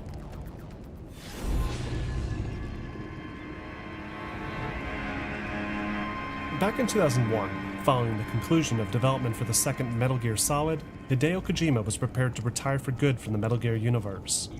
He was exceedingly pleased with how Sons of Liberty turned out, having spent many years dealing with constant rewrites and last-minute edits. and felt he had nothing else to prove with the Metal Gear property. But the massive cliffhanger at the end of MGS2 left fans desperate for answers. What did the future hold for characters like Raiden? Was the orphan daughter rescued? Where were the Patriots, and what about Solid and Liquid's final showdown? Kojima, sympathetic for his fanbase, decided to, at the very least, find someone worthy of carrying the torch. But when he walked out of his office, draft in hand, and asked for a volunteer, the room fell quiet. Not a single person raised their hand. Kojima then knew that it was up to him to see his story through to completion, and once more assumed the director's chair. Now faced with the daunting task of surpassing his own critical masterpiece, Kojima considered where the series had gone so far, and he tried to determine why he felt the desire to distance himself from the series in the first place. Then it dawned on him. He wasn't growing tired of the world of spies and soldiers, but rather the legendary Solid Snake himself. His arc was complete, and he had already become a legend many years ago. So he decided to try something bold and tell the story of a different Snake. Not Solid, not Liquid, not even Solidus, but rather the snake that started it all, Big Boss. Pleased with this new direction, Kojima updated his original draft documents to reflect a newer setting, serving as a prologue to all the previous entries. His earliest drafts were inspired heavily by the Cold War-era space race between the United States and the Soviet Union. In fact, a little bit of these space elements remain in the final production, though a vast majority of these ideas did eventually get scrapped due to the hardware limitations at the time. Kojima was initially under the impression that Sony's rumored PlayStation 3 was going to be made available as early as 2004, allowing the tech team to deliver yet another next-generational leap. But as the programming team worked on refining the engine, the silence from Sony's end made it clear that the next generation was still a few years out, and they were going to have to make do with the PlayStation 2 instead. This presented a major challenge for the team. How were they going to convince gamers that this was the next major installment in Metal Gear without the benefit of some next-gen eye candy? The answer came from an older concept of Kojima's from the MSX days. When knocking around ideas for a Metal Gear 3, Kojima had at one point wanted to build a fully immersive jungle environment for the players to travel through, prior to reaching the main mission location. But rendering an environment densely populated enough to appear like a true jungle was not something that was feasible back in the early 1990s. It was barely even possible in the early 2000s.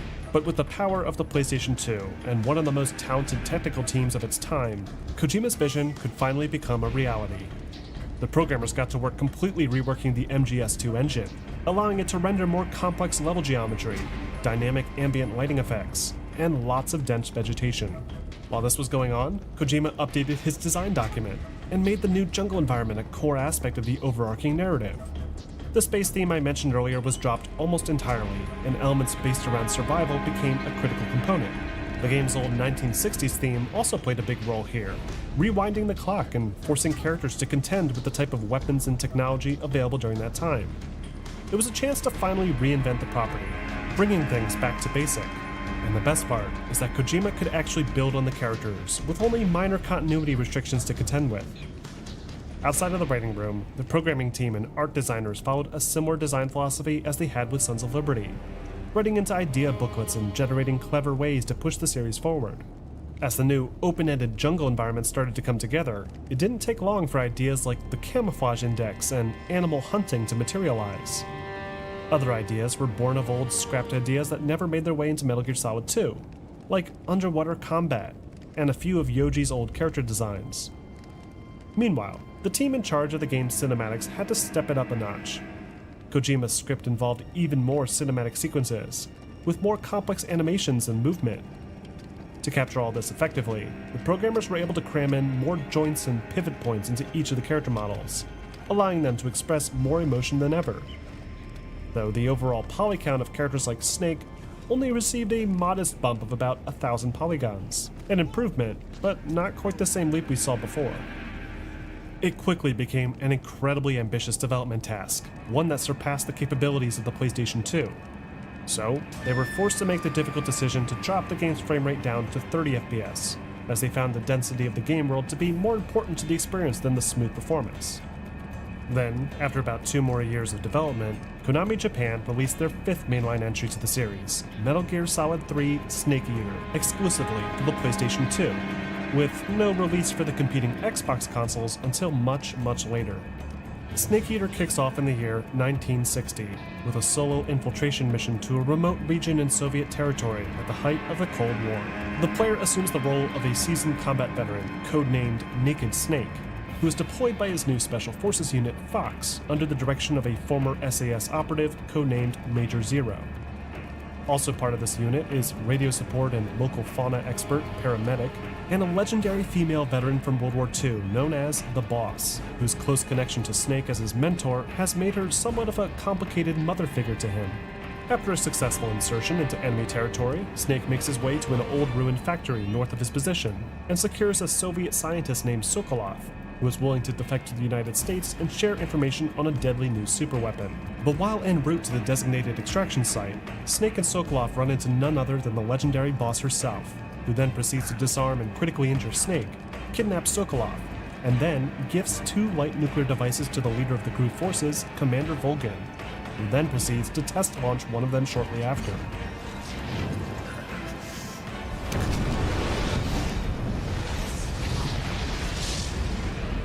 Bruised, beaten, and betrayed, Snake is rescued before succumbing to his injuries, and is fixed up to go on a follow-up mission shortly after. I'm still in a dream, Snake Eater. This new mission, given the title Operation Snake Eater, is where the game truly begins, with Snake now needing to kill Colonel Volgin, recover the remaining nuclear device, rescue Sokolov again, and kill his traitorous old mentor, the Boss.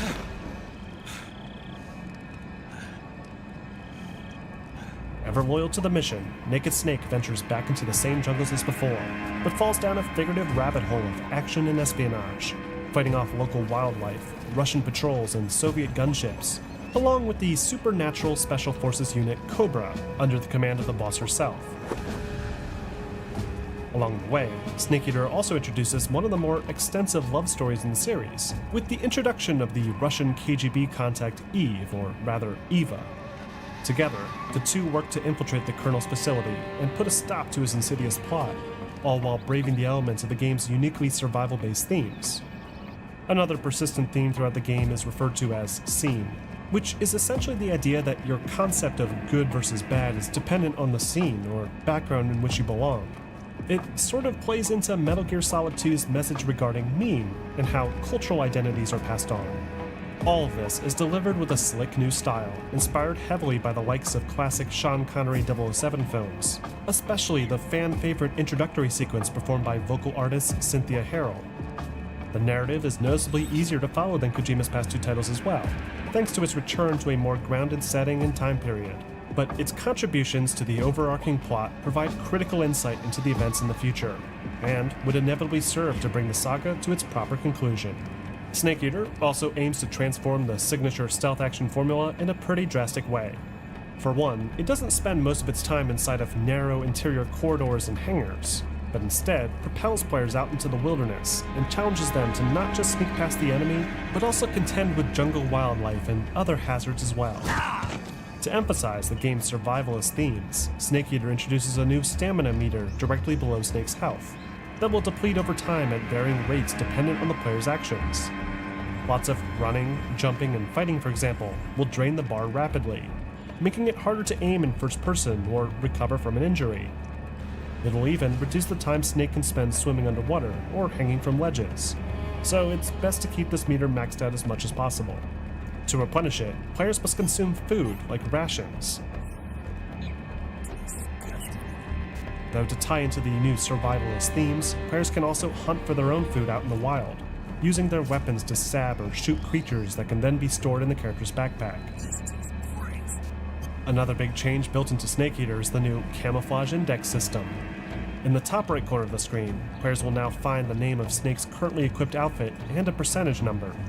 That percentage is the camo index, and indicates how effective the currently equipped outfit is at keeping Snake hidden in relation to his location in the environment. To keep this number high, the player will need to access their backpack and choose from the available outfits to suit the situation. A dark green pattern, for example, is best suited for lush green grass and vegetation, and will keep soldiers from spotting Snake so long as he's keeping far enough away and moving slowly. But the same camouflage obviously won't work as well along a rocky cliff face or inside of a building, making camouflage swapping a common practice throughout most of the game. Snake Eater also makes some minor tweaks to the core gameplay mechanics as well, most notably the ability to grab enemies and interrogate them for information. We won't hand over Sokolov. Additionally, players can now use the new knife to kill enemies instantly, rather than choking them out like before. Building off of Metal Gear Solid 2's bleeding system, Snake Eater incorporates a new injury treatment menu, where serious injuries are now persistent unless treated with a series of medical equipment. Taking a bullet will generally require the player to remove it with a survival knife, disinfect the wound, apply styptic powder, and wrap it in a bandage. But if it's not treated, then the player will suffer detrimental effects like reduced weapon stability and stamina, along with the reduction to their maximum health. Alongside all these new medical tools, there's also a collection of other Cold War appropriate gadgets and weaponry like binoculars, explosives, directional microphones, various types of personnel sensors to make up for the lack of a traditional radar display, and probably one of the most clever new additions, a fake death pill, allowing the player to trick the enemy into thinking that they're already dead, so that they can revive themselves afterwards once the coast is clear. All these tools are designed to give the player a fighting chance against the jungle elements, though their age technology does make them more challenging to use than their more modern counterparts, forcing the player to often rely on their natural instinct and CQC training to emerge victorious, an aspect that many fans greatly appreciated. As such, Snake Eater was yet another major hit for the series. It received an overwhelmingly positive critical response, with reviewers applauding its beautiful visual direction, its clever gameplay overhaul, and its legendary storytelling. Fans loved being able to explore the origin of Big Boss, and were blown away by the beautifully edited cinematic sequences. But sadly, it didn't fare nearly as well financially as its predecessor, selling only about half as many copies as before. These lower sales are believed to be attributed to the less aggressive marketing campaign, along with the potential series fatigue brought on by Sons of Liberty and its whole Raiden fiasco. But for those fans still confident in Konami Japan's abilities, they were treated to arguably the best entry in the series, and one that would be made even better with its re-release over a year later. Metal Gear Solid 3 Subsistence introduced a number of major improvements to the Snake Eater experience, chief among them being the first fully controllable third-person camera in the series. This camera was initially pitched to Kojima during the development of the base game, but he argued against it, wanting to keep each entry consistent in how they played. But the larger gameplay environments, and the lack of a proper radar screen, made the traditional hybrid top-down camera a chore to play with, and so Kojima finally gave in, and had the team of programmers work in a standard over-the-shoulder perspective that had steadily become the industry norm. Subsistence also introduced the second example of competitive multiplayer in the series, called Metal Gear Online, that pit two teams of online players against each other in arena-based deathmatches, set at various locations from the main campaign. While this may sound like a pretty basic implementation of multiplayer by today's standards, this was quite the achievement back in 2005, especially when you consider that most PlayStation 2s required players to buy a separate online network adapter just to connect. So, for those players determined enough, Metal Gear Online, as it appeared in Subsistence, was a pretty unique and fascinating experience, and one that would evolve along with the rest of the series for many years to come. Now, before we move any further, there was one more title in the Metal Gear franchise released around this time. Back in 2002, Shinta Nijuri was approached by Konami executives to helm another portable entry to the series. Only this time, they opted to build the game for Sony's upcoming portable PlayStation that was set to be the most powerful handheld platform ever. Nojiri, who was already assisting in scripting tasks for Snake Eater at the time, got to work on a design document for this new portable title. At first, he considered just building a portable version of a Metal Gear Solid game, only scaled down visually to account for the PSP's limited hardware specs. But after discussing it with studio head Kojima, he decided to try something much more ambitious, and reimagine the stealth action experience as a sort of digital board game instead. Aware that this would be a major departure, the development team loaded up the game with references to the past entries in the series, paying tribute to the series' history thus far. And after a lengthy 2-year development cycle, they released Metal Gear Acid, exclusively for the PSP in Japan, with later European and North American releases following the next year. Metal Gear Acid is easily the most unusual entry in the entire franchise.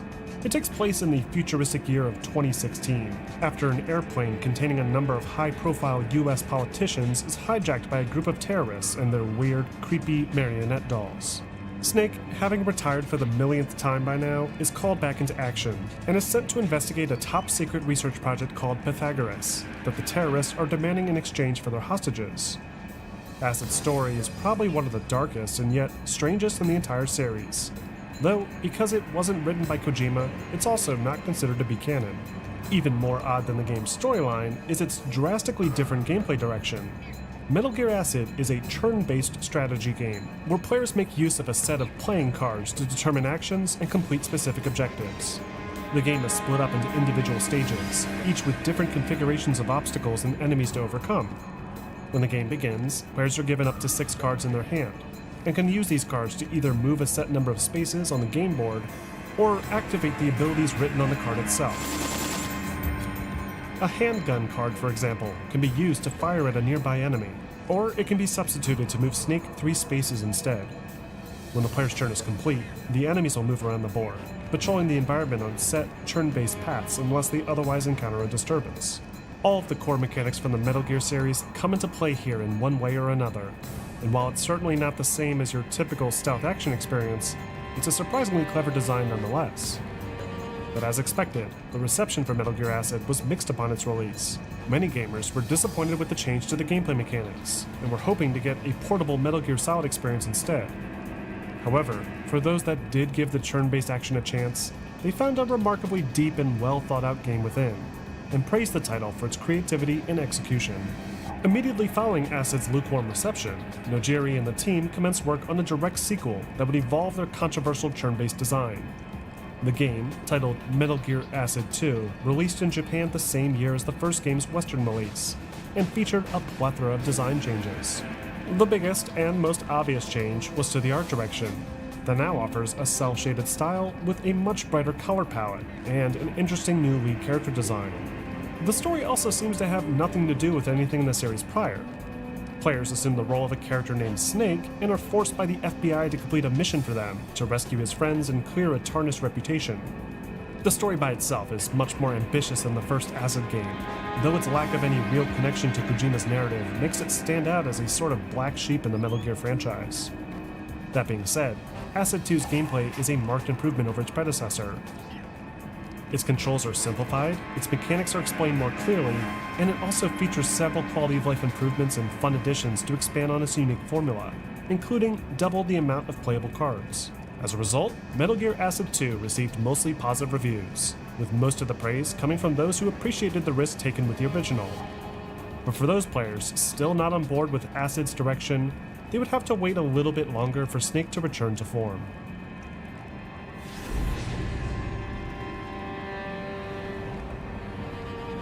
The mid-2000s were a busy time for the Metal Gear franchise. The success of Metal Gear Solid 2 had skyrocketed the series' popularity, and encouraged lots of projects to be made simultaneously within Konami Japan and abroad. But I do feel it's worth pointing out what was happening throughout the gaming industry during this time frame too. The original Metal Gear Solid success had led to a boom in the stealth action genre, that, when coupled with the rapid growth and popularity of the hardcore tactical shooter and post-9/11 nationalism in the West, allowed for an avalanche of Special Forces and Black Ops-based titles to land on the scene. One of the most famous examples of this is, of course, Ubisoft's Splinter Cell franchise, that took aspects of Metal Gear Solid and the Thief series to create a more grounded and authentic stealth action experience, and was even cheekily given the subtitle Stealth Action Redefined. Meanwhile, IO Interactive had introduced their own clever spin on the formula with the start of the Hitman series that took players out of the shadows and had them using disguises to infiltrate the enemy. By 2005, even first-person shooters wanted in on the craze, most notably the 007 game series and Crytek's Far Cry. The genre was quickly becoming oversaturated, and with its increased competition, Metal Gear would begin to see declining sales with each new entry. Meanwhile, the production effort within Konami Japan had started to get too unwieldy. In 2004 alone, they released 3 completely different Metal Gear games, alongside other games not related to Metal Gear at all. And Kojima, being the vice president within the studio, was stuck managing all of these projects simultaneously. He defined gameplay mechanics and camera systems that went along with it. but when they approached Kojima with the idea, he suggested that they try to take advantage of the PSP's capabilities more, and avoid trying to just emulate the main console series. This eventually gave rise to the recruitment system, where players could build a digital army and establish Outer Heaven, connecting the narrative to Solid Snake's original mission in the very first Metal Gear. To help make this connection, Konami hired Japanese light novel writer Gakuto Mukomo to handle the story, and Australian artist Ashley Wood, who had provided the artwork for a series of Metal Gear Solid comics previously. Then, after roughly a year of development, Metal Gear Solid Portable Ops was complete and released exclusively for the PSP in December of 2006. Despite not being written by Kojima directly, Portable Ops is a canonical entry to the series that seeks to explain what happened to Snake, or rather Big Boss, following the events of Metal Gear Solid 3. The game kicks off 6 years after Operation Snake Eater, with Snake being kidnapped and imprisoned in a North Colombian prison cell at San Geronimo. Snake is then questioned by one of Fox Unit's interrogation specialists, the very same unit he served under before retiring. With the help of a young Roy Campbell, Snake escapes imprisonment and then attempts to contact his old ally, Major Zero, to help piece together what has happened. He soon learns that both he and Zero have been marked as traitors due to their past involvement with Fox Unit, and Snake's only chance is to expose the true rogue agents and clear his and Zero's name. To do this, Snake stages an uprising throughout the peninsula, recruiting stranded ex-Soviet soldiers to his cause, and together, they work to expose the real traitors and dismantle their leader's goal of an independent military state called Army's Heaven. Unlike past mainline entries to the series, Portable Ops' narrative is told through new comic book-style still images, as opposed to the full motion cutscenes from before. Though many of the original voice actors do reprise their roles, and the thematic elements and concepts presented throughout feel like quintessential Kojima, despite his limited involvement in the narrative itself. Even more impressive, though, is how much Portable Ops manages to emulate the core Metal Gear Solid gameplay experience to function on the PSP. Snake moves around just like he does in Snake Eater, with options to sneak, roll, climb, use CQC, and aim weapons in first person. However, the default controls have been modified slightly to make up for the PSP's lack of joysticks and rear triggers. Moving slowly, for example, is typically accomplished by pushing the movement joystick gently, but now players need to awkwardly hold the triangle face button instead. What makes this even more uncomfortable is the fact that the camera is now controlled using the directional pad, meaning players may find it hard to sneak forward and rotate the camera at the same time. Aware of this fault in the controls, the developers also reintroduced the radar display, that was now based more around directional sound, indicating the direction of an enemy relative to the camera's orientation.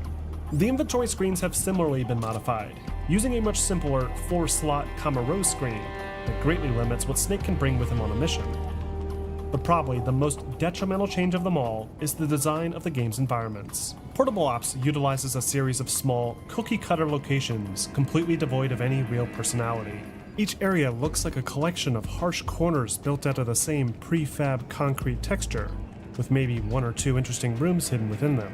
This was no doubt done to account for the PSP's limited rendering capabilities, along with the shorter average playtime of a player on the go, but its resulting presentation does suffer as a result. Portable Ops' real saving grace is its brand new recruitment system. Playing directly into the game's narrative, players now have the option to kidnap soldiers in every level, and deliver them back to their own private army. Once a mission has been completed, players will return to a menu screen with various tabs to maintain the growth of their influence. From here, players can choose to deploy for a mission, read mission reports, or directly manage the placement of any captured soldiers into one of 4 distinct units: the sneaking unit, the spy unit, the tech unit, and the medical unit. The soldiers placed in the sneaking unit will be available to play as in-game. This includes Big Boss by default, but also means players can choose to play as completely different characters, each with varying stats and abilities, like the ability to move around incognito among enemies wearing the same outfit. The spy unit is more of a passive benefit to the player, in that between missions, they will provide reports to progress the story, and let the players know where they can find valuable items in one of the available stages. The tech unit serves as a sort of R&D team. If they're properly bulked up, the tech unit will be able to develop weapons and tools for Big Boss's army, that can then be equipped into the player's loadout prior to deployment. Finally, the medical unit determines the speed and efficiency of the army's health and stamina regeneration, which is important because a character's stamina cannot be as easily replenished as in Snake Eater. and can even end a mission instantly if it's drained to zero. What's wrong? Your circuit's gone dead. It's all done to encourage players to swap off of Snake and experiment with different playstyles. And if the player takes full advantage of all of Portable Ops' new mechanics, they can efficiently recruit tons more soldiers to their cause and defeat any threat in their way. In addition to being able to recruit soldiers from Wi-Fi hotspots, Portable Ops also includes its own competitive multiplayer component, where players can steal valuable soldiers from a defeated opponent's list of recruits. Metal Gear Solid Portable Ops, while not quite as strong as its console-based siblings, is pretty impressive all things considered. It builds upon the main Metal Gear universe, albeit in only very minor, inconvenient ways.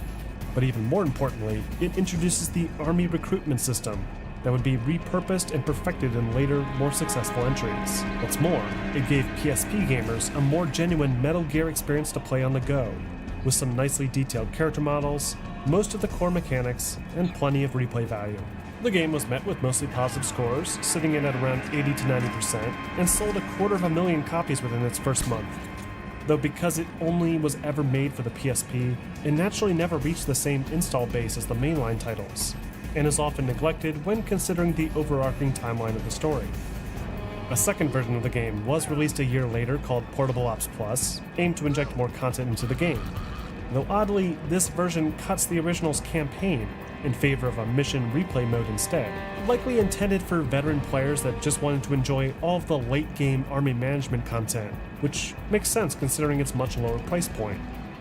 Either way, Portable Ops was another win for the Metal Gear property, and its experimental new direction would become a major component of the Metal Gear experience in the future.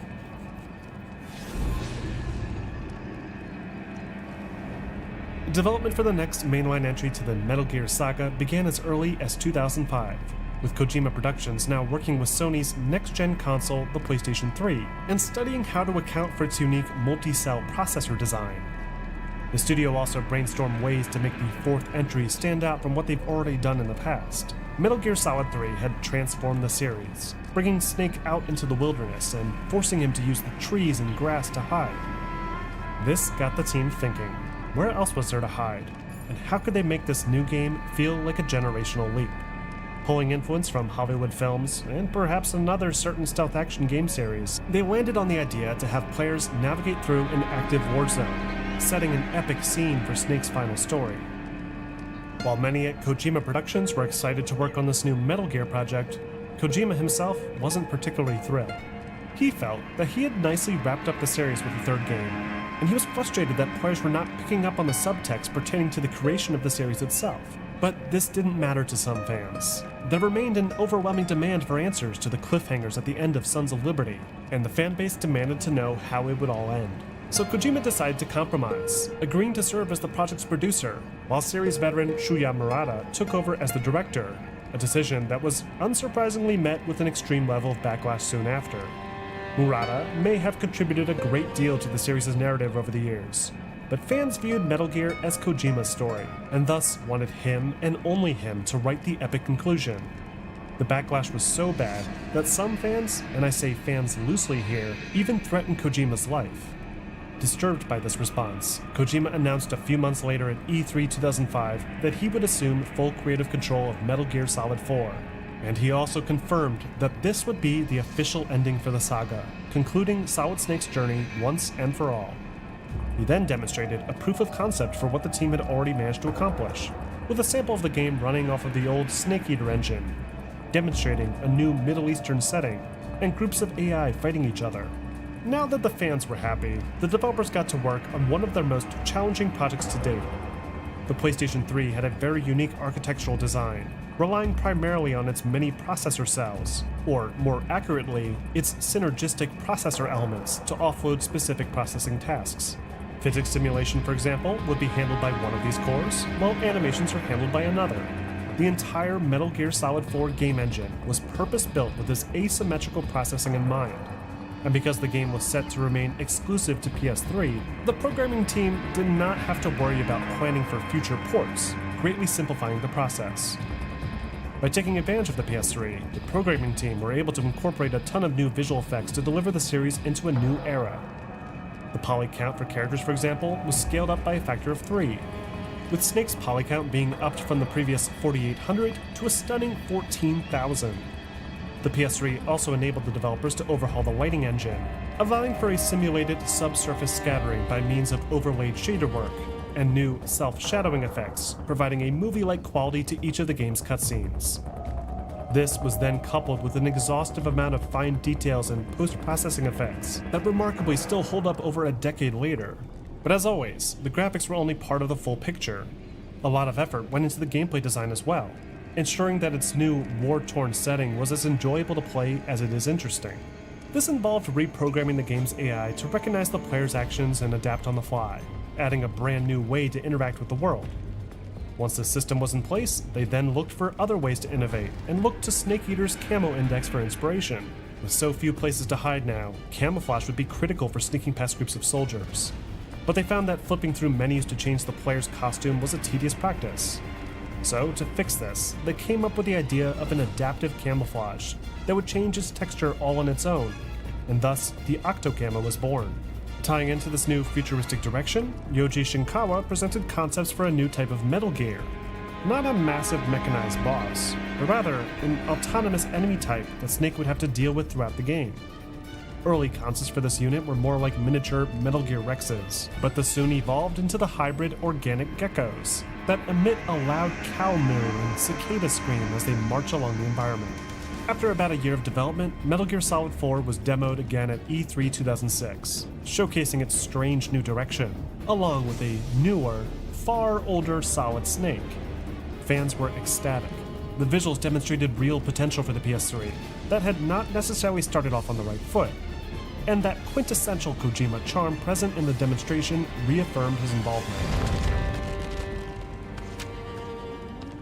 But the finish line for the project was drawing closer, and the game was not just severely lacking in content, but it was also riddled with bugs, sparking fierce debates between Kojima and his lead programmer. In fact, partway through the final year of development, Kojima even admitted that the game was only 50% complete.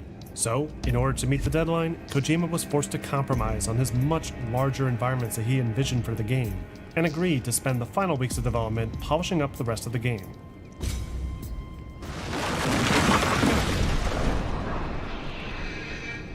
Finally, in the early months of 2008, their most difficult and expensive project had been completed, and Kojima Productions released their next main installment, Metal Gear Solid 4: Guns of the Patriots, exclusively for the PlayStation 3. Guns of the Patriots takes place in the highly futuristic year of 2014, with the world plunged into a persistent state of war, fought by several mercenary groups and PMCs. Snake, having aged rapidly due to his unique genetic circumstances, is called upon once more by his old CO, Roy Campbell, who informs him that his nemesis Liquid Ocelot has reformed Outer Heaven, this time as a mother company with control over most of the world's PMCs. With this power, Liquid plans on hijacking an advanced battlefield AI system called Sons of the Patriots, which he plans to use to monopolize the war economy further and resurrect Big Boss's vision of an army without borders. To prevent this, Snake agrees to one final mission and is sent to the Middle East, where Liquid is believed to be making his move. Along the way, Snake is reunited with some old faces, including his longtime partner Otacon, and Meryl, his romantic interest from the original Metal Gear Solid. Meryl, along with the rest of the soldiers on the battlefield, are now enhanced via nanomachines to improve their combat and communication capabilities. And all weapons are now carefully regulated via ID tags that only fire if the tag matches up with the nanomachines of its user. Bipedal tanks called Geckos have also replaced more conventional armored vehicles and can obliterate threats within seconds due to their increased power and maneuverability. War has indeed changed, and as Snake continues along his journey, he finds himself struggling to deal with this ever-present fact. The game spends a considerable amount of time driving this point home, mainly in regards to technology and society's overdependence on it, but it also deals with its core theme of intent and will, or more accurately, the idea of sense. This is kind of an evolution of the theme explored in Snake Eater, with this failure to understand a person's true intent after they've gone. And it's this misunderstanding that aids in generating the core conflict throughout the entire saga's story. It's a powerful plot, though it can at times be a bit heavy-handed, and even features over 100 hours worth of cinematic cutscenes to help drive its points home. But for fans of the series, Metal Gear Solid 4 offers a significant amount of fan service, dedicated towards the millions of players that have taken part in Snake's journey over the past several decades. But between the hours of cinematic sequences, MGS4 does still pack in a lot of new gameplay features to enjoy too, many of which offer a more modernized take on the series. The game's camera, for instance, is now fully controllable by default, and because the game was designed from the get-go to take advantage of this, the level designs have a much fuller feel to them. Nearly every environment offers multiple routes to and from objectives, encouraging players to experiment to find the best path to suit their playstyle. One path, for instance, may be your typical stealthy route past patrolling enemies, using cover, camouflage, and cardboard boxes to keep a low profile, while another path may require the player to get involved directly in the fighting, so that the player may win the favor of a group of soldiers, and then use them to help clear the path forward. There's a lot of different options here to toy around with, ensuring that the player's experience in one section may be completely different from someone else's. On top of this, MGS4 also features more level variety thanks to the story's new multi-act structure, including a war-torn Middle Eastern city, a valley in South America, the rain-soaked streets of Eastern Europe, and a few other surprises. Each of these locations has a very distinctive look and feel, along with their own enemy types and obstacles to overcome. And to help aid in Snake's traversal through these different biomes, the player will need to master the use of the Octo Camo that will instantly change the coloration of Snake's camouflage pattern to match the cover that he's touching. It's a very clever device that ties in nicely to the game's futuristic themes, and it simultaneously solves the problem of players needing to tediously sort through different camouflage patterns in the sub-menu whenever they crawl over a different texture. Another big change is Solid Snake's fancy new monocle, the Solid Eye. This device allows Snake to make more sense of these chaotic war zones. By accessing it in the item menu, players can choose between 3 different vision modes: normal, night vision, and zoom, essentially folding in past equipment into a single item. The Solid Eye can also display on-screen information about nearby items and enemies though, making it a handy tool when planning an attack. Another helpful display indicator unique to MGS4 is the threat ring that lets players keep track of soldiers moving nearby without needing to use the camera to look at them. If that wasn't enough, Snake can also deploy Otacon's newest Metal Gear prototype, the Mark II, that could be remote controlled to scout out areas, grab out-of-reach items, and even stun enemies with an electric shock. What's the robot doing here? There's a lot of great new gadgets to toy around with now, but most of the time, players will have to rely purely on Snake's superior sneaking skills and combat abilities to reach their goal. Snake can once again run, climb, roll, and crawl around on the ground, but he can now sneak around in a crouched position, roll to the side when in a prone position, and he can even perform a new tactical slow crawl for when Snake is feeling extra snaky.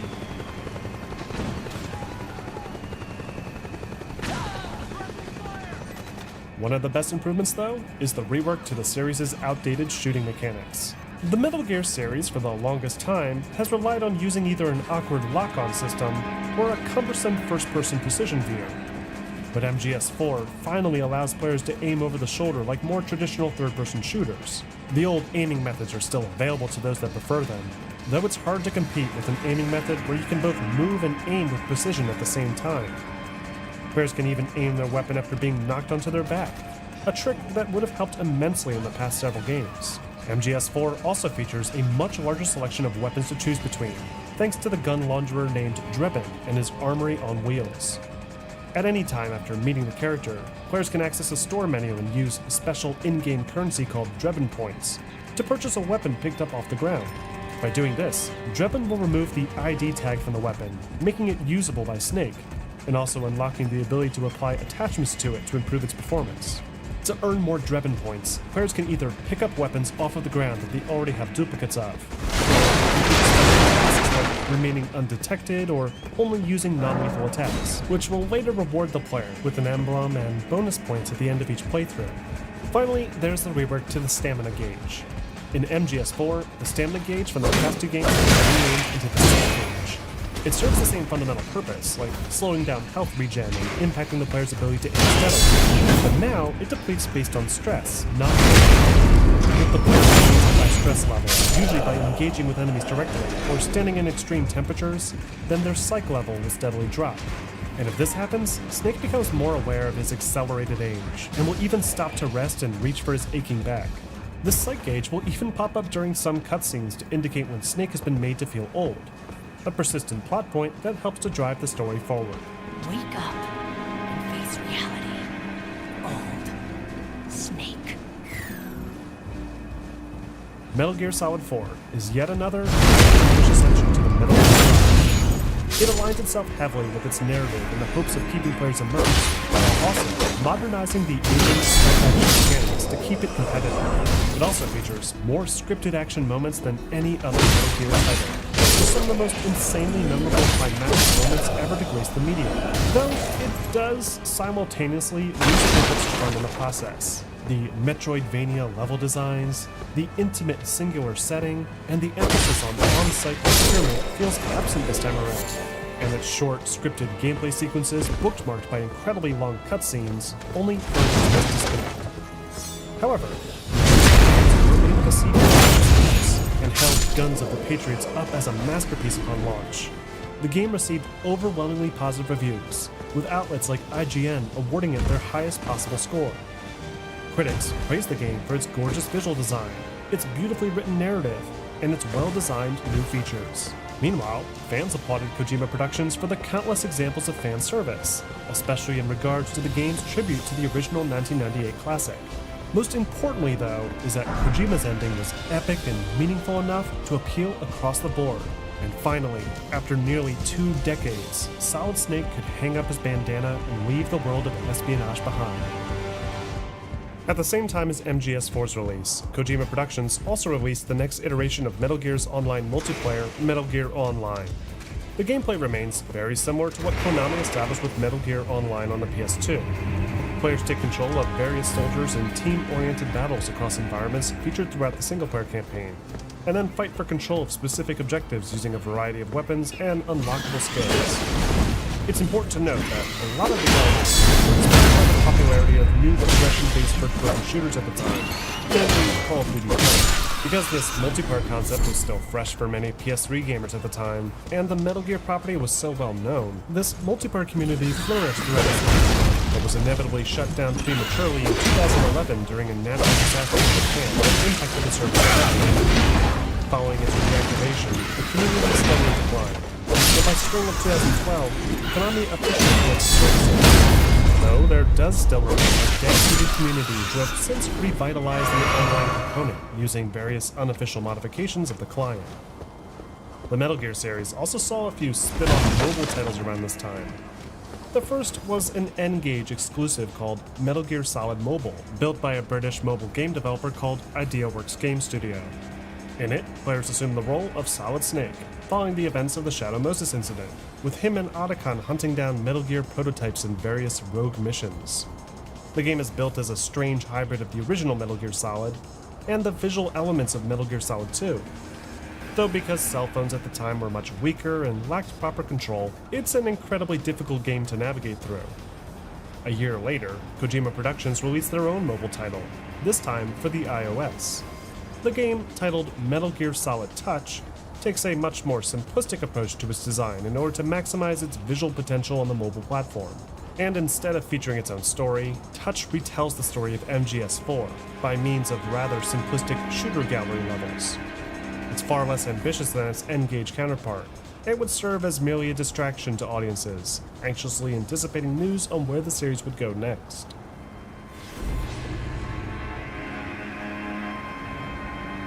Now, despite Kojima adamantly claiming that Guns of the Patriots was his final entry to the Metal Gear saga, the series wasn't quite done yet. Solid Snake's story may have ended, but the newly established prequel timeline still had plenty of room to work with. In fact, Kojima had already begun working on drafts for another prequel entry as early as 2006 that would serve as a more official follow-up to Snake Eater than the then unreleased Portable Ops.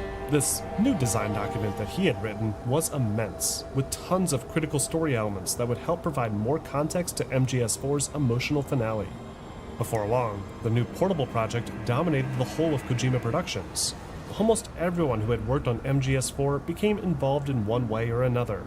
and Konami were eager to support the team, seeing massive potential in the portable market space still, and suggested to Kojima that they target a less mature audience this time around, as the lead demographic for portable devices like the PSP were much younger than the audiences found on the home consoles. Kojima and his team agreed, and sought to design the game in a way that might be more welcoming to newcomers, including a more self-contained plot, and a heavier emphasis on robots and drones serving as bosses, as opposed to the traditional human enemies. By 2009, this new portable Metal Gear project became one of their most challenging to date, even more so than Metal Gear Solid 4, with nearly 200 programmers, artists, writers, and designers all collaborating to reinvent the series' identity once more. All the while, the studio's in-house game engine team used this opportunity to test the waters for what would later become their next-gen proprietary toolkit, experimenting with things like cloud-based computing and network features that would become key for later Kojima production titles. Finally, after nearly 2 years of full development, the team released the next mainline entry to the series, Metal Gear Solid Peace Walker, exclusively for the PlayStation Portable, with ports to home consoles following a little over a year later. Peace Walker takes place in the early 1970s, soon after the San Geronimo incident, with Snake having successfully cleared his and Zero's name, and the old Fox unit having officially been abolished. In its place, Zero, Snake, and several other past allies formed a new organization called Cypher, with the intent of preserving the will of the now deceased legendary soldier, the Boss.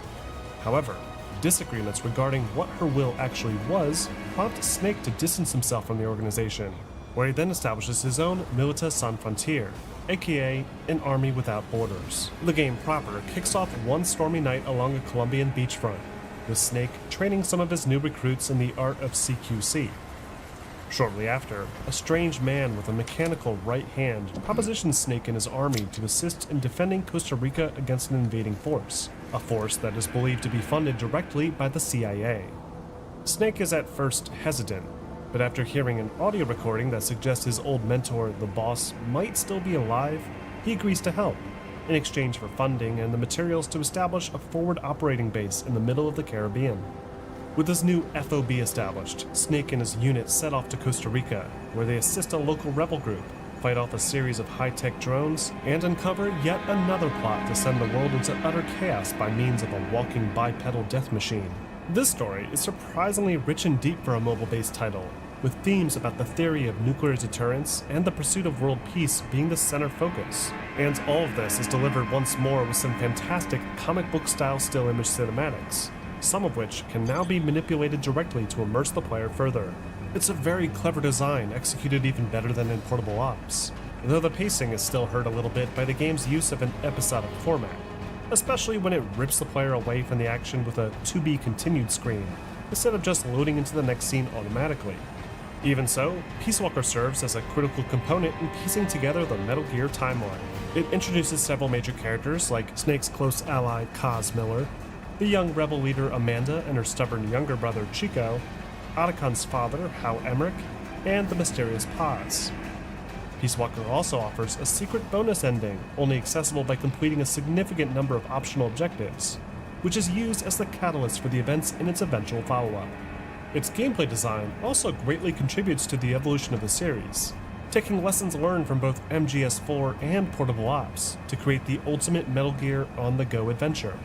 Like before, Peace Walker makes use of a conservative control scheme to account for the PSP's lack of joysticks and rear triggers. This was later rectified with the PS3 re-release, but even so, most of the game is tailor-made with the original limited control scheme in mind, limiting the verticality of the environments and simplifying enemy combat encounters overall. Though, unlike Portable Ops and its prefab-looking level structures, Peace Walker does manage to squeeze in much more impressive environments to navigate through, including thick jungles, swamps, military compounds, and even a wide-reaching rock quarry. To make the world feel even larger, Peace Walker also features interconnected level areas similar to Snake Eater, with multiple routes to and from objectives. By doing this, each mission feels much larger in scale, requiring players to traverse through as many as 4 different sections of the map just to reach the goal. And there's enough variety throughout to keep any of these missions from feeling too repetitive. On top of this, Peace Walker also sees a few tweaks to the player's various abilities. Crawling, for example, is curiously not an option anymore. limiting the prone stance to just laying still for hiding purposes. The camouflage system has also been changed, limiting players to only selecting outfits from the deployment screen before the mission starts, as opposed to changing them on the field.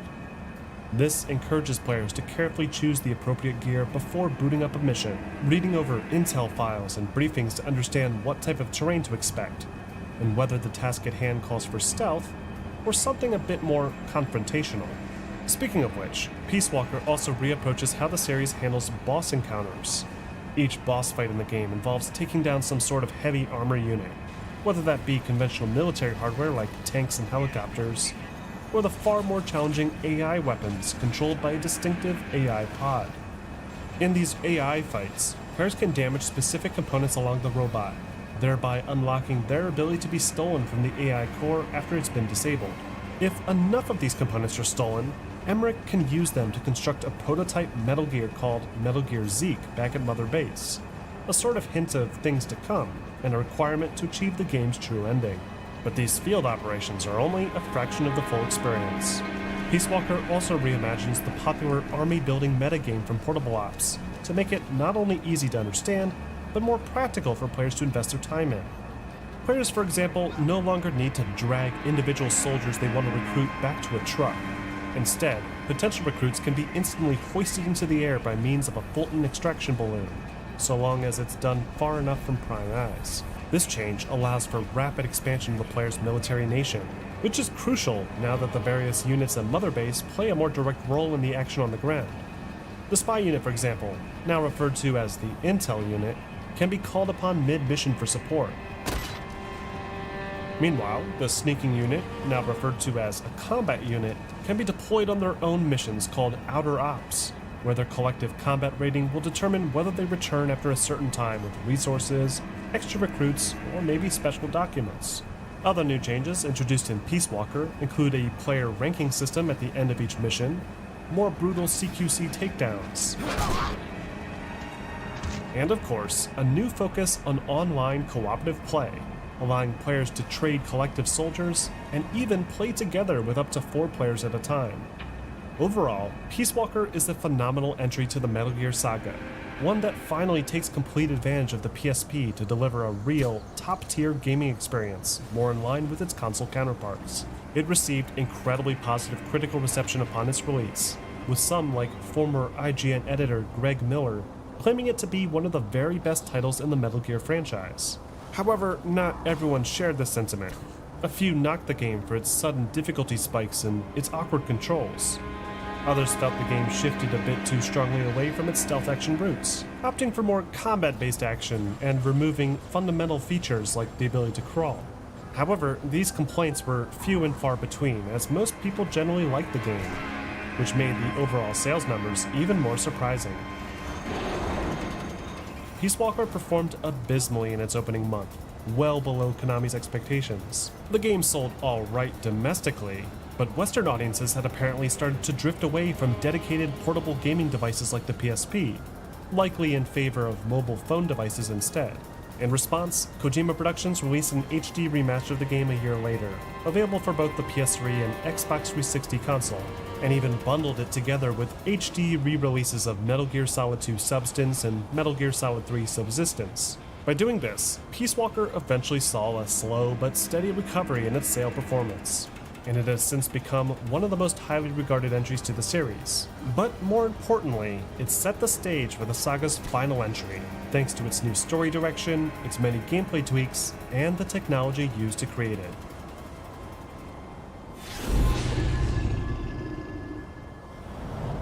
Back towards the end of Metal Gear Solid 4's development, ideas began to circulate among the younger staff at Kojima Productions about other potential projects they might want to pursue after its completion. Kojima was, of course, already brainstorming ways to continue the Big Boss timeline, but many of the studio's members expressed interest in telling a different story, one that would seek to redeem a character that they had long felt had been underappreciated in the series. When approached with this idea, Kojima was hesitant. He recognized the fanbase's dislike of Raiden and suggested that they tell a story about Metal Gear's Gray Fox instead. But many at the studio disagreed, feeling that Raiden's story between MGS2 and 4 would be more interesting to expand on. Kojima, seeing the passion the team had for this new direction for the series, agreed to serve as the producer and delegated directorial duties to Mineshi Kimura. Kimura has had a long track record with the Metal Gear Solid series. He originally signed on to work as a texture artist and a model designer for the original '98 game, and he worked his way up through the years to become one of the lead artists at Kojima Productions. But this would be his most difficult task yet, taking the beloved Metal Gear Solid property and directing a new entry specifically around one of gaming's most divisive heroes. Kimura decided to focus more on the later iteration of Raiden that fans seemed to appreciate more, and looked for ways to replicate the smooth acrobatics and swordplay from Metal Gear Solid 4's cutscenes, so that players could perform the same feats themselves. To pull this off, the animators and programmers put together a brand new animation rig using the still in development next-gen engine, and put together a sophisticated sword-swinging model that would provide players with complete control over the blade's swing direction. From here, they then started to experiment with an algorithm to split object meshes in real time, allowing for total control not just over how the blade is swung, but how the blade interacts with the world around the player. Once the system was in place, the developers started to establish a number of dynamic props to cut through in the same way, creating a playground of destructive objects. It was a fun toy to play around with, but as 2010 rolled around, it became clear that the cutting mechanic wasn't going to be enough to carry the entire game. The experience felt too linear, too simplistic, and the development team began to fear that it may not live up to the Metal Gear Solid namesake due to its steep departure from the series' roots. What's more, the lack of a solid direction made the development process chaotic, with nobody really sure whether or not what they were doing was going to work. Partway through the year, it became clear that the time and effort would be better spent supporting the Peace Walker project in its final stages. But instead of just canceling this Raiden project outright, Kojima put out a request to a neighboring Japanese development studio called Platinum Games, who he felt may be the perfect fit to finish the job. Platinum Games around this time was a newer studio, founded by several former Capcom developers who had made a name for themselves thanks to their contributions to the creation of the Resident Evil franchise.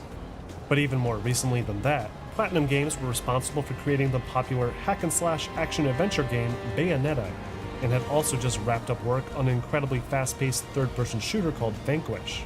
Kojima was impressed with these titles, and felt the studio's strong Japanese style and understanding of fast-paced hack-and-slash action would be the perfect fit for a game built around Raiden. So he pitched the idea to Platinum Games, who agreed and were excited to work with such a legendary property. But when they received the code for the project in late 2010, they were treated with a complete mess.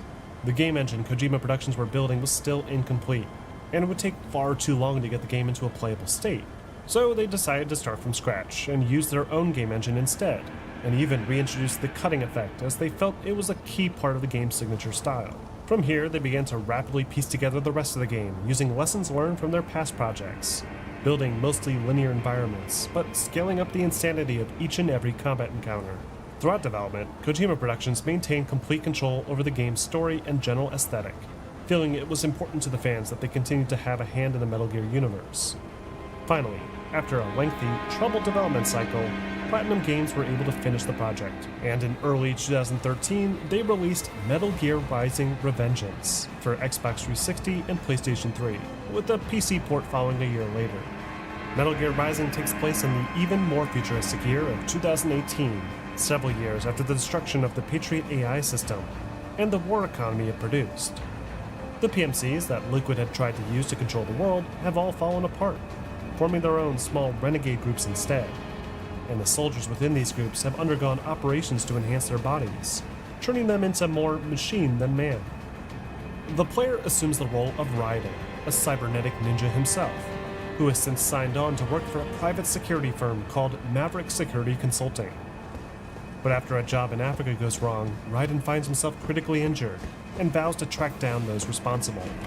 With the help of his support team at Maverick, Raiden is equipped with a much more powerful cybernetic suit, and is then deployed to the Middle East to begin his path towards vengeance. This game's story is much more simple and straightforward than the plots you'd expect with the Metal Gear property. There's no real hidden subtext or political commentary or anything like that. It's instead designed to deliver the coolest action set pieces possible, coupled with lots of hard rock music composed in-house at Kojima Productions and sung by several different vocal artists. As far as its place within the series' continuity, Metal Gear Rising is technically compatible with the past stories, and is considered canon. though it's not considered to be part of the main Metal Gear saga, which is understandable considering the gameplay feels nothing like your traditional Metal Gear experience. Rather than centering around stealth action, Revengeance is a very straightforward hack-and-slash action-adventure game. The levels are all linear and split up by chapters, and instead of remaining undetected for as long as possible, the core gameplay loop involves performing the smoothest, most impressive combos, blending all aspects of Raiden's arsenal to obliterate the opposition.